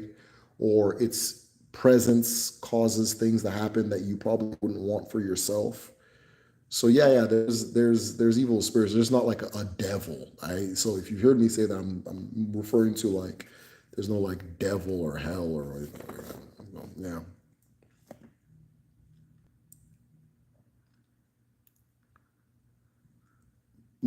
Cursed items, yeah, absolutely has cursed items, and I don't know enough about like folklore to know about like monsters and stuff. But that sounds more like a folklore thing.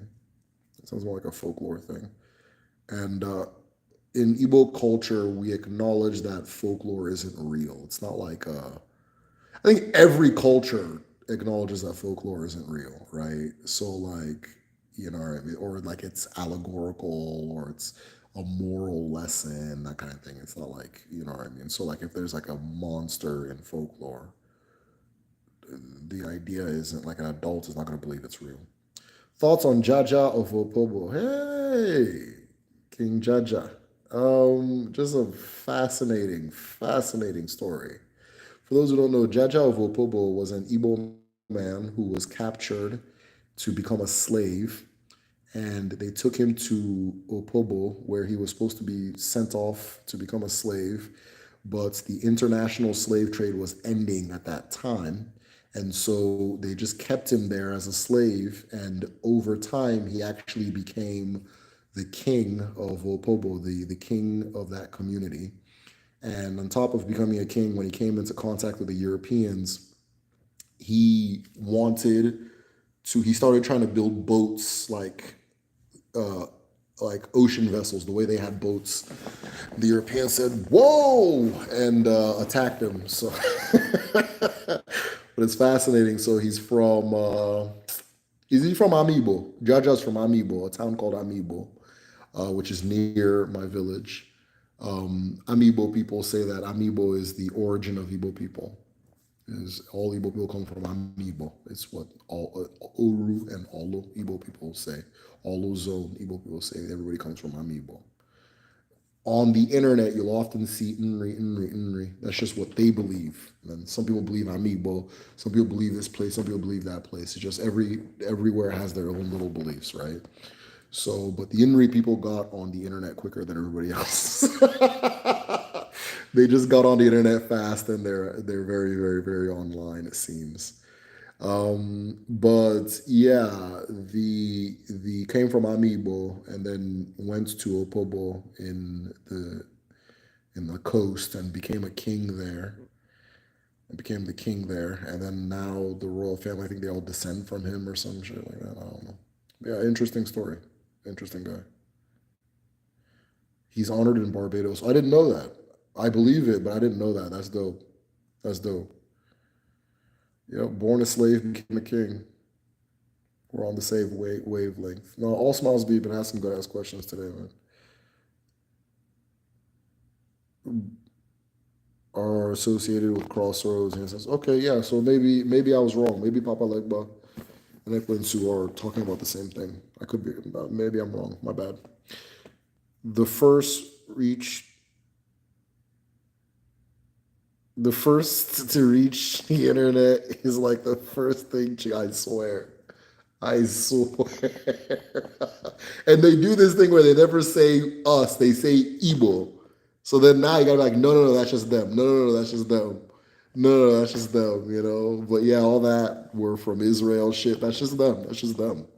You know, but they got on the internet first. You know, I don't know how they got it. I'm not literally saying they got on the internet first, but I think that like they just took more energy into this idea of the online Igbo identity. Most Igbo people, they're just living their life and not trying to do all this shit, you know. Now it's becoming more common, but like all the first blogs and all that shit, yeah, they were really getting that shit out there. So Hebrew Israelites really, yeah.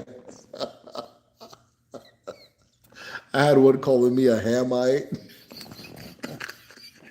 He was calling me a Hamite because he kept saying like something about the Igbo people. I'm like, bro, it's not Igbo. And he's like, oh, you a Hamite, blah blah blah blah blah. I'm like, bro, I'm Igbo. He's like, oh, okay, my bad, my brother.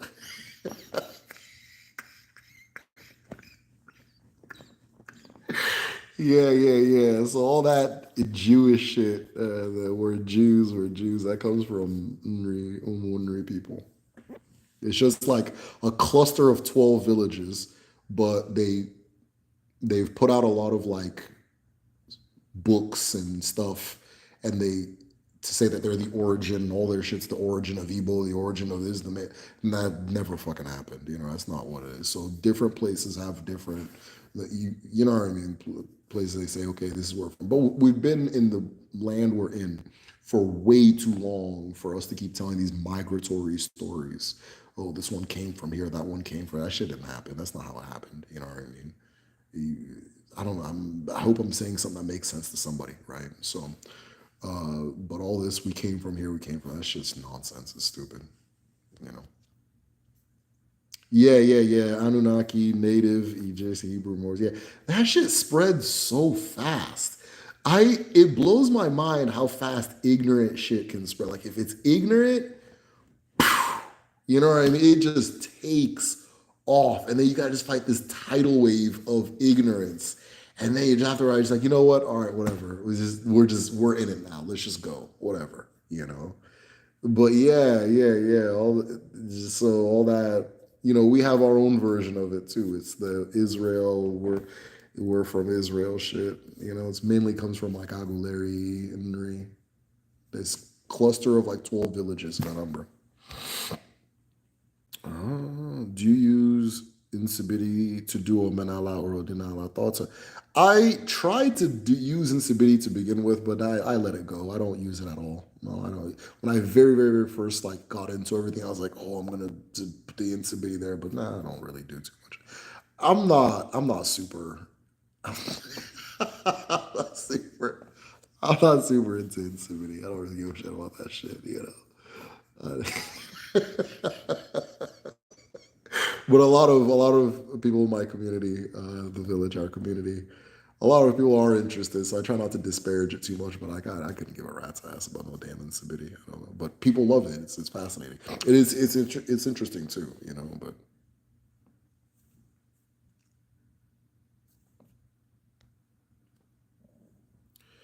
ignorant shit that validates people is easier to consume than facts that may be inconvenient. Yeah, that's very true. That's very true. What about ignorant shit that doesn't benefit the person? Because that spreads really fast too. Like ignorant shit that doesn't validate the person spreads really fast too, right? I see it all the time. I'm trying to think of some examples, but it's a lot of ignorant shit that doesn't benefit a damn soul. And it just, as long as it's really, there's like a certain tempo of ignorance it's got to be. And it just takes off. Takes off, you know?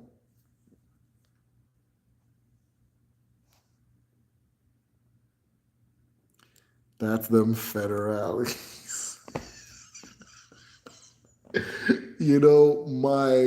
My spirit wants me to believe it's the feds, but the older I get, the more I realize, man, it ain't the feds, man. These motherfuckers are really this ridiculous. People are really this off the chain. It's got nothing to do with no damn feds. So whatever. Is it that like, because like I know as a human being, like as a person, I'm I'm entertained by a lot of things that people would consider boring, right? And is it that like, is it that that shit's like fun? Like I sometimes like maybe this is fun, you know what I mean? Like maybe it's fun to be an Egyptian Moor Israelite, you know? Like, what if this is this person's recreation? Because I've noticed a lot of like, like all these like, oh, this is the problem with black women. Woo woo, $50 dates, a $200 date. Woo woo. I notice a lot of that shit. It's like, oh, this is how these people have fun. Like this is recreational for these people, right? But that's a type of ignorance that I don't think is benefiting anybody. I don't think anybody is validated by that genre of ignorance, but it spreads, and I'm like, okay, maybe this is their like I do like. There's a lot of troll ass shit that I think is entertaining too, So maybe it's the same thing. I've got to that point where I'm like sleepy. I'm just saying shit. So, but, yeah, we're fighting Igbos and others who don't know anything about Igbo, but they're Hebrew Israelite shit. Nothing makes me more upset than say, yeah, it's just like if you stamp out one, two pop up. And it's like, yo, what that? Why? I don't like. If is it like okay? The Hebrews, they're in the Bible, so they're good. But like, if you read the Bible, like they're the villain, bro. Like they're like low key like it's a very anti-Semitic. But if we want to just from that perspective, it's about God saying, hey, you guys do this. And then they start doing some other wild shit. Then he has to kill them all. And then they come back and he's like, okay, do this. And they start doing it. He killed them all. And after a while, he's like, all right, you know what? We're just gonna bring Jesus, and you guys aren't even cool no more. Like everybody gets to be cool. You know what I mean? And so it's like, why? It's like that's like you like Star Wars, and then you just decided to be Jar Jar Binks. Like, bro, you could have been the Jedi's, dude. You didn't have to be Jar Jar Binks. You know what I mean? I don't like kind of like what I don't know, you know. Ugazi is real. Ugazi is real. All things like okay, you know what? It's Ugazi. You're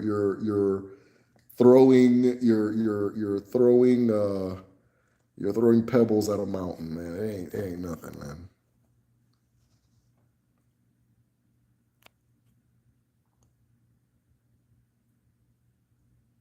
Oh, talking about cursed items, Etsy, foreigners, and white folks. Yeah, I don't buy that demonic ass BS. Somebody just goes and steals somebody's shit, then they start selling it on Etsy, and they go, "Oh, I got one." I'm like, okay, the item doesn't matter. The item doesn't matter. The item itself is not what it is. It's not what it is, right? Because you notice the items they look different, so it tells you that it's not the item; it's what's behind it. So if you steal the thing and then you start selling it on Etsy, it's not the thing anymore, right? And then you buy, okay, you got some shit, but people like to just people like to consume too, you know. People like to just buy shit. People are attracted to grand narratives. We are insert here. Some of these, okay, so here's the thing. People are attracted to grand narratives. We are insert thing here. Some of these narratives are not grand. If you read the Bible, if you have heard one story from the Bible, the Hebrews are not a celebrated group of people in the Bible. They are arguably the villain. It's not like I get it, okay, this that, but read the story. It's always one guy that listens to God and a bunch of people wilding the fuck out. And him trying to say, hey, listen to God, listen to God, listen. Then they don't. Then God's got to kill them all. You know what I mean? Like, it's like that's not the cool guy in the thing, you know? Like, you don't like watch Game of Thrones and be like, oh yeah, I'm a descendant of like Hodor. You know what I mean? I don't know if you've seen Game of Thrones. It's like, bro, you could have picked Jon Snow. I don't, what, like, what are you doing, really? Like, you could have been a whole Targaryen. Talk about where did descend from Hodor. Like, oh, that were the he. Okay. What's the cool like, bro? Like, dude, why don't you just be a samurai, bro? Like, why don't you know what I mean? Like, you could be you know, you know what I mean? You could be a horse archer. You could be any other group if you need to be fantastical and ridiculous. Why that one? Because it's in the okay. Abraham came from Iraq. It says it in the fucking Bible. He's from right? You are something like that. He's from Iraq. Why can't you be an Iraqi? Oh, that's goofy. Oh, okay. All right. All right. I don't know. Like some of these things, like, are you? I get it. It's like a narcissistic, ignorant, self-aggrandizing thing. But some of the things you're trying to use to aggrandize yourself, be like, bro, what? I don't. You know what I mean? Come here and tell me you're a chip on wall. Like, I don't. Okay. I don't, you know what I mean? Like, okay. Like, you got me. You know. I don't know, man. It's just things. Shit I think about. You know.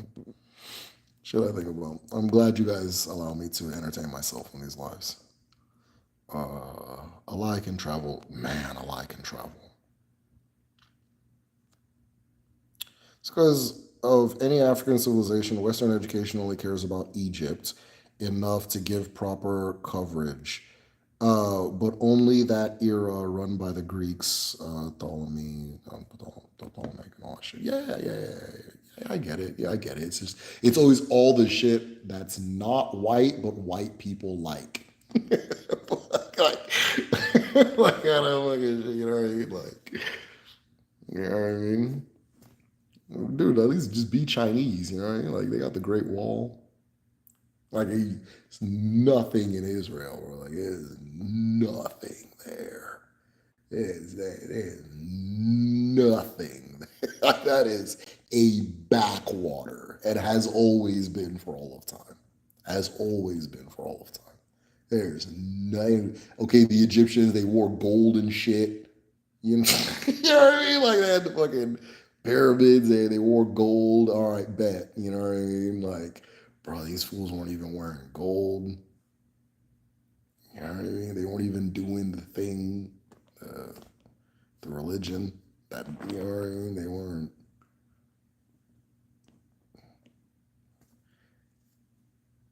They can't dunk a ball. I don't. You know what I mean? Like, what the fuck are you doing? What are you doing? You know what I mean? Like, I don't know. Sometimes I see things and then the world is the other way and it's like, you know what? All right, whatever. Just whatever, man. Maybe I'm tripping. Maybe I'm tripping, right? And talk about I descend from Jerry Seinfeld. Like, the fuck, bro? Like, all right, you know? Oh. Ah, shit. Extension of Greek Empire. Man, fuck all this empire shit, bro. None of that shit. I'm getting, I should have ended this live a lot sooner. I'm getting too comfortable. A lot of them just need to get off Twitter, go outside, and look at Igwe.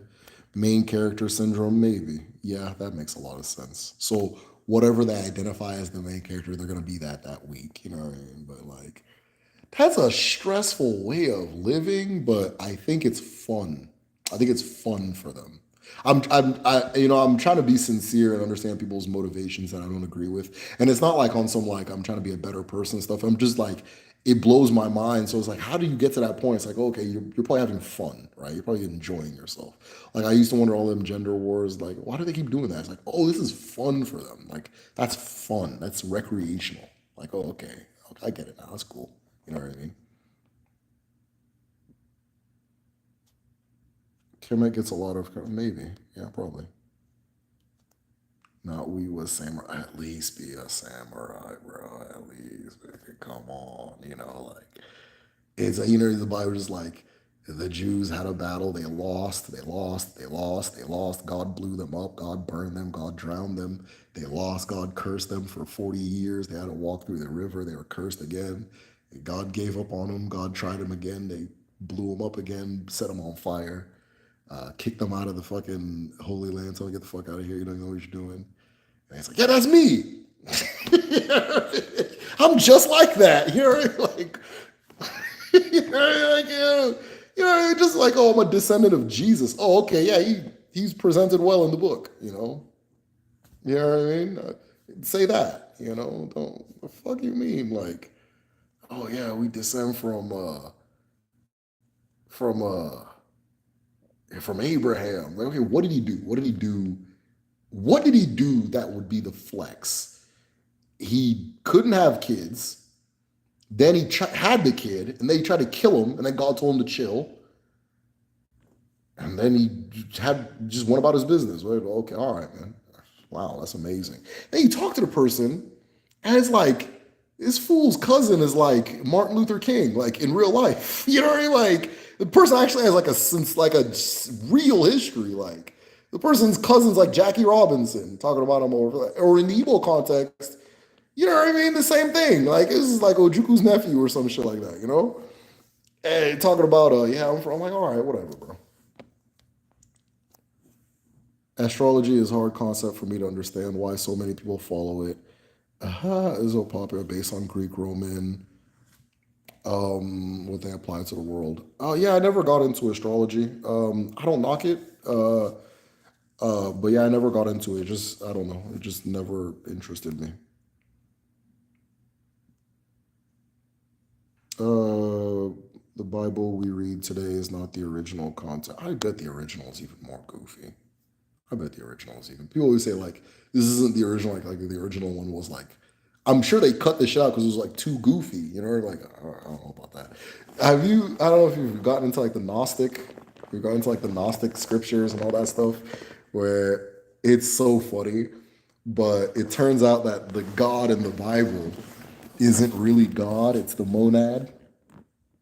This is like a fly in here. Is the mon is the thing called the monad, and the big idea is so. And I'm laughing because it's just like it's almost like a big prank. But the big idea is that there's like an all like a real God, right? And then that real God or Sophia, who is wisdom, Arobinagon really, but I don't like to make those comparisons because here's why I don't like to make those fucking comparisons. I like making those comparisons, right? But once you say something African and put it next to something non-African, everybody just drops the African thing, and then it's just whew, just I don't know, like I don't know what's going on.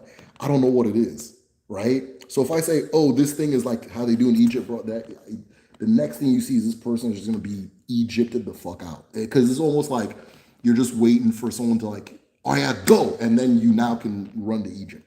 Go to Egypt. Don't fucking try to make my shit Egypt. You know what I mean?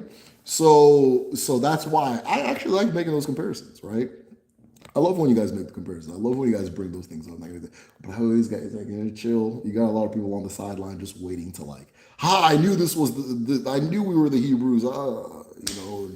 And then go use my shit to go muddy up. I've seen people quote my stuff to go say something stupid that I didn't say, right? To go muddy up the thing, that kind of thing. And it's like the emphasis goes against what I'm trying to do. So, but yeah, Gnostic. So there's God, which is all. It's like an all-encompassing thing. And then on the outsides of God is like a void of chaos, right? Like Chineke kind of come think again. See, do that. I knew it. Just fuck all this African shit. You know, that kind of thing, right? It's like it's never. It's just for some fucking reason never gonna get actual sincere face-to-face respect. I don't know what the hell it is, but it's just what it's going to be. That's how people are choosing to live. They can say, oh, people like again, a lot of these things people believe is actually making them feel worse. If it's just to feel good, a lot of this shit's making you feel worse. You know what I mean? So that's another thing. So the fucking the God within the God, there's a Sophia, which is wisdom, and then she has a child, which is a thing called the monad. But she got herself pregnant. I think I'm probably not telling the story 100%, but like I'm getting the major beats correct, but the details might be wrong.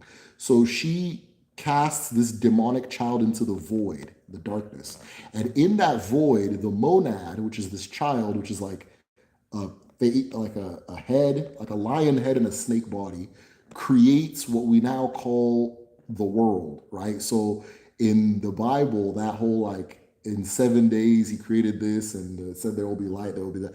That was all coming. The monad was doing that. That little demonic snake, a lion lizard, right?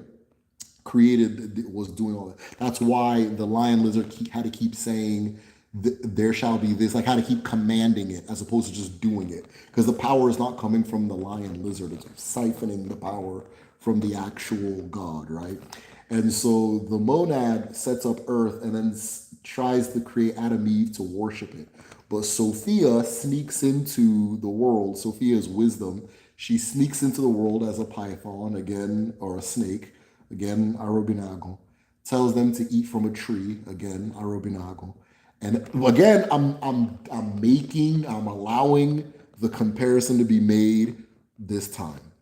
But I know for some fucking reason, somebody's head, that little chimp thing is ringing its bell, like, he said it, And then they're just gonna use it to go just disrespect everything I'm doing, right?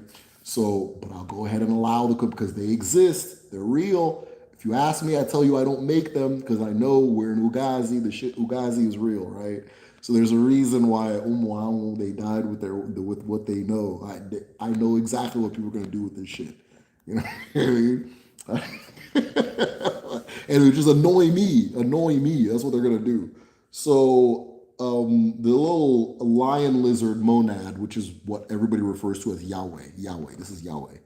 Creates or that kind of thing, creates human beings to worship it. Sophia sneaks in there and shows human beings the truth, which is accessed through wisdom. The monad does not want you to be wise because then you'll figure out it's not actually God. This is all the matrix, right? And so this is all the Gnostic text in the Bible. They cut it out because it's too wild, right? But I was like, damn, this is a great story.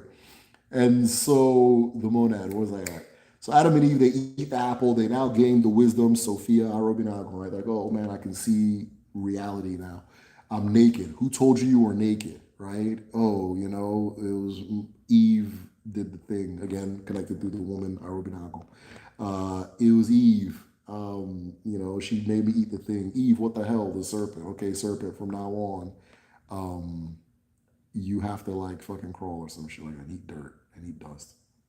And Eve, you have periods, and y'all gonna be butt naked and have to wear clothes. And so the monad throughout the Bible is just trying to get people to like submit to it because people keep realizing, wait, maybe you're not really God. And then it's like, no, but turn them into salt, that kind of thing. And so the big idea is that Jesus comes and he knows the real God.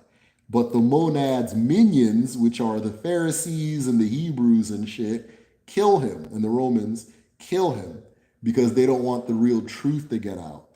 Now, there is a part of, can't remember, it was like maybe the scripture of, one of the scriptures that they cut out of the Bible. It's got this funny ass scene where Jesus like starts giggling and they're like, bro, why are you laughing? He's like, you fools, you don't know the real God. I know the real God. You've been worshiping some bullshit. And then they're all like, okay. And then the scene ends and that was just it. And they cut that out of the Bible because what the yeah, I mean, everything else is a waste of time. So yeah. So like, I like studying all this like Abrahamic stuff and Mediterranean spirituality and that stuff. But like again, I don't like doing the cross comparisons because I know everybody wants to be a fucking Egyptian Hebrew wizard, man. So I'll let y'all go do that somewhere else, not with my words. First Pharaoh's West African. Look at Neymar, I believe it. Yeah, they actually victimized. Yeah, 100%. Yeah, because whenever people create these fake ass identities, in the end, the worst thing to be in that fake ass identity is still black, right? It's still black, right? You know what I'm saying? So like okay, for right now, the damn government is cooking up some. We were actually Native Americans the whole time amongst Black Americans, right? We were Native Americans the whole time. Slavery didn't exist. They're using TikTok and Clubhouse to cook it up, right? That's the big cook up. And the government, all right. I don't know why the same okey doke keeps working. You understand? And it's catching wind. It's spreading. But then there's like a little like genre where it's like, yeah, we're mixed with a little African. We got a little African in us, but we're actually this thing. Okay, and what's going to happen is, well, look at me. I look more Native American than you, right? So what? And then it turns, you look like one of them fucking Africans. And then all of a sudden it just turns into the same bullshit it came from, So yeah, people just victimize themselves, making themselves fucking miserable. Nation of Islam, I have a lot of respect for the organization to an extent, but you start leaning in on that. Farrakhan said some weird shit, bro. He said that the reason his hair was straight is because he wasn't cursed anymore or some shit. Yeah, like I said, just just recreating hell, because is a mountain of lies. In Abraham's defense, God told him to sacrifice his son to test his faith, so he didn't try it for no reason. Yeah, you're right. I'm paraphrasing. Yeah, yeah, but you're right. Yeah, he was testing his faith, but it was actually the monad, according to the Gnostics. It was like a lion lizard thing. Type in the monad. You'll be like, the fuck? Yeah, that's Yahweh. Yahweh is the monad. And Yahweh is like a fake God. That's why like in the Bible it's always like you have to just worship me. There's no God but me. I'm the only one. That's just monad behavior. But I don't know. That's just a little entertaining story for me. And they cut that out of the Bible because it was too wild. I think. But again, I'm not a biblical scholar.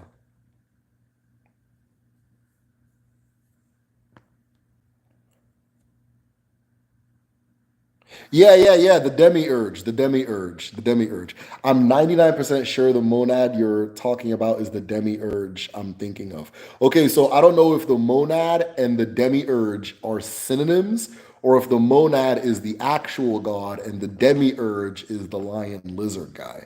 So the demiurge 100% is what I'm talking about. 100%. I might be using the phrase monad incorrectly. So, I don't know. Are we in Ugazi? We are heavily in Ugazi. We are knee deep in Ugazi. We are knee deep in Ugazi. We just signed a lease for an extension on Ugazi. We are not in Ugangu. We are firmly in Ugazi. Uh, no, that wasn't the punishment. It was that birth will be painful. Oh, okay, yeah. Yeah, they. I thought it was that she had to have periods and shit. Okay, yeah, that birth will be painful. Okay, my bad. Hey, like I said, I'm getting the beats of the story correctly. The details are not gonna be, the details are gonna be a little muddy. But the main points I'm trying to make about this big lizard lion that made the universe out of the chaos and his mom Sophia tried to stop him and it didn't work and all that shit. That's the whole part of it. Now, am I gonna mistake period and childbirth? Sure. You know what I mean? But I'm outside. This is now me outside of my wheelhouse. You understand? I am a guest in the house of lost Abrahamic books.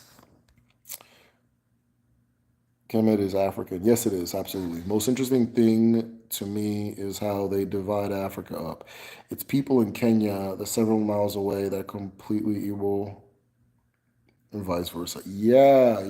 No, you go to Kenya, the Great Lakes region, you run into a lot of okafos and all these. You see stuff. You see stuff. Even I was looking at the Shilluk culture, South Sudan, South Sudan and Uganda, and Nacholi, and I saw like what they wore traditionally, and it looked just like a guy in Enugu. Like it was the exact same like Enugu.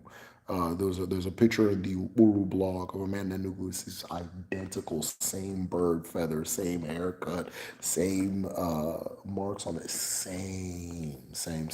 So there's a lot about our story. Most human history happens in Africa. I don't even all that other stuff is just like a blip.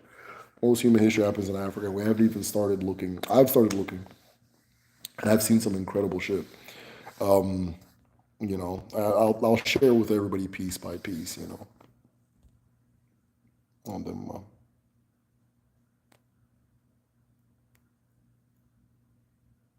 I got friends who were black their whole life. And I talk about the name. I mean, yeah, maybe they are. Maybe they are.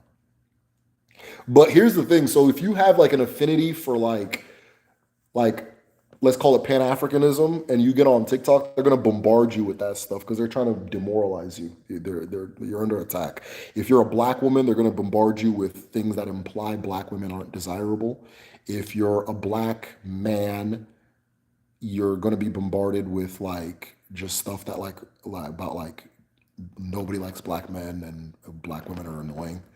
And then if you're like a hotep, but like a hotep that like likes black people, they're gonna hit you with division, like oh the diaspora wars, right? Um, and it's just to demoralize you. They're just trying to all these apps, especially like TikTok, big time, Clubhouse, 300%, TikTok, Clubhouse, any place, any place you're from Lawrence, any fucking, they're trying to demoralize you. That's all it is. They're trying to demoralize you. So don't let them get your belt, Pootie. But the reason I know they're trying to demoralize you is because I typed in, I was on TikTok. I was enjoying TikTok for like 2 months, and I was like, but now I'm over it. But I was like, hey, what is your algorithm showing you? Everybody tell me what your algorithm, and then like everybody was saying, like, oh no, I said like, what is on showing up on your algorithm that you don't like or that you don't want to see? Everybody was like, you can just write a demographic profile and exactly what it's showing. The white men were saying black people invented everything. So on their end, they're getting that. which is supposed to piss them off, piss them off, piss them off, piss them off. Then they go, nah, no, you didn't. And they start attacking black people. That's this. It's just like, it's a game. It's a game. You understand? It's a game. You know? So yeah, the shit I get is always like very anti-African. They really want me to listen to fucking Buju Banton's dumb ass talking about, and people beef him and oh yeah, we ain't no fucking Africans, fuck Africa. A lot of that, but there's so much anger in their voices when they're saying what they're saying that I know that they're getting the opposite. They're probably getting a bunch of Africans saying fuck them. You know what I mean? And so everybody comes together and starts fighting each other and shit like that. And it works. It works because it's stupid. You know, it works because it's stupid. It's stupid. It's on the wavelength of stupid, and so it's gonna work. But you know, don't let them get your belt, Pootie. Move. If you move with purpose, if you have a north star, it's very difficult to be swayed by bullshit. So, someone was talking about juju earlier. That shit's juju. All that shit is juju. That's juju. But juju is easy to do. It's not. It's not strong. If you're afraid of it, it's powerful. You know what I'm saying? If you lock into it, it's powerful. But if you have a north star, you're fine. So find a north star, follow it, follow your chi. What are we doing? What are we doing? I think it's the damn government, though. But you know what? Maybe it's not. Maybe it's not the government. Maybe it's not the government. All the government's not competent. Most interesting thing to me is how divided Africa. Okay, we said that. Our friends are back the whole life. Have you hosted a Zoom conference or open to? I've been listening to you for a long time. Um, Philistina, so we have a Patreon a community on Patreon, and like about twice a month we have like a group study where we all just get together, we pick a topic, and we just discuss the ancestral perspective on it. We go super deep, and then people share. What I like about it is that people share their perspectives too in that time. So yeah, you're invited. Just get on Patreon.com/The Medicine Show, and I'll add you to the calendar. And then once you're added to the calendar, you'll see the dates where it happens. The calendar also has like all the market days and all the moons, like all the moons and all the observances for each moon, that kind of thing. I haven't looked at my calendar in a long time though, so I don't even know what moon we're in. But either way, it's all there. So yeah, if you want to, we do Zoom. I do Zoom conferences, but it's on Patreon. Palm with some mo. Shit. Child's name was okay. The child's name was Aldolabroth. Yeah. Something like that, dude. That's something like that. I'm still learning. I mean, I get the gist of it, but again, them little details I don't know because I'm outside of my wheelhouse. Okay, Derek, I asked if the leopard divination. Okay, hold on. I asked about the leopard and divination just to document the divide. Igbo and Yoruba definitely was the same people at one time. I can prove it. Darius, man, it sounds like we need to talk. But yeah, I know they were the same people too. I know they were the same people too. You know, it's very obvious, but it sounds like you've ran into some things that I'd be interested in hearing about. I asked about the leopard and divination. I answered the question about the leopard earlier, but I don't. I hope the answer was adequate. I don't remember the details of it. Birth's only painful because we lie down and push instead of squatting the push. Hence, a lot of women died during delivery. Before we met African, before we were Africans, what? Okay. Before we were Africans, what name did the continent use? Okay, so the continent of Africa, no continent has a name. Okay, no continent has a name.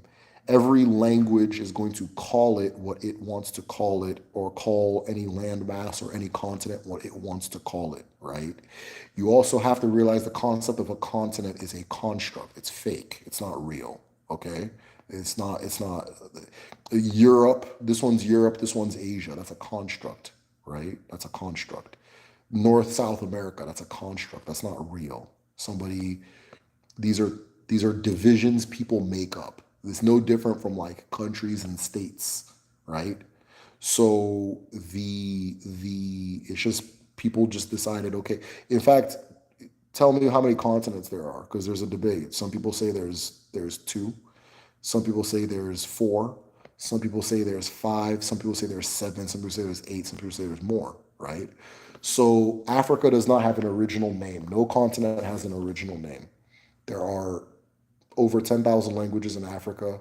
Some of those languages have a word for Africa, some don't. It's not, they don't share the words either. We call it Africa because we speak English. In English, the word for that landmass is Africa. It's just like Germany. In some languages, Germany is Armenia. In some languages, it's Germany. In some languages, it's Deutschland, including German. It's Deutschland, right? Um, but it's all Germany. I think one language is Tiskland, but it's all Germany. It's all Germany, right? In Igbo, Equatorial Guinea is Panya, is Panya. But an Equatorial Guinea person, I'm from Equator, they'll have a word in their language too. So the same applies for Africa. There's no original name for Africa. Africa is not the name of that. I can't ask Africa, what's your name? And it says, my name's Africa, right? There's no original name. It's just what your language chooses to call that landmass for the sake of organization and traveling and that kind of thing, right?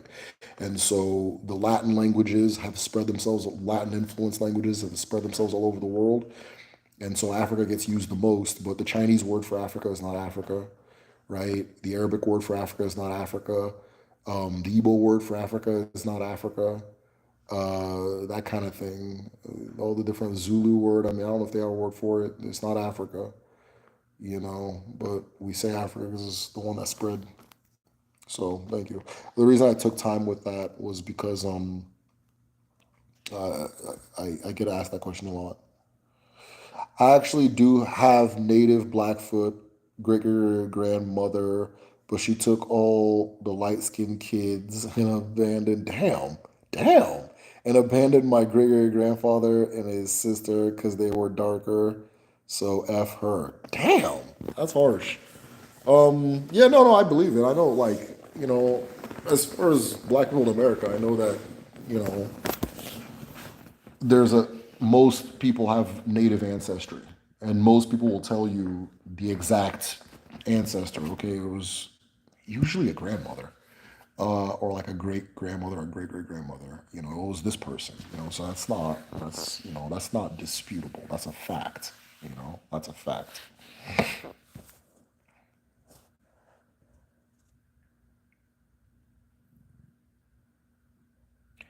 We always call ourselves black in most ancient cultures. Yeah, maybe. The story I want your perspective on, the Igbo goddess showed up in the Civil War and was also showing up during the Biafra War. It's very interesting. Man, that's dope. That's dope. That's dope. All right, guys, it looks like the questions have ran out. I think they ran out a long time ago, and I just wanted to yap about the damn monad and the demiurge and shit, because that shit, I've been reading, or not reading, watching videos like, yeah, this is interesting.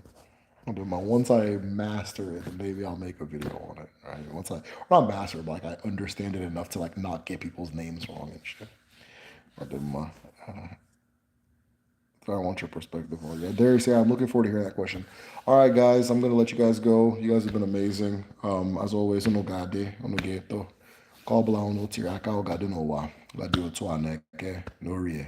Nafo na nkwo.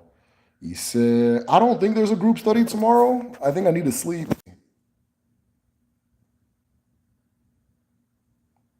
We got to break that lease. Hey, listen. Right now, I'm having the lawyer look at it, man. We're going to break that lease, man. Enough is enough. I'm tired of this shit. All right, you guys. I really appreciate you guys. Take care.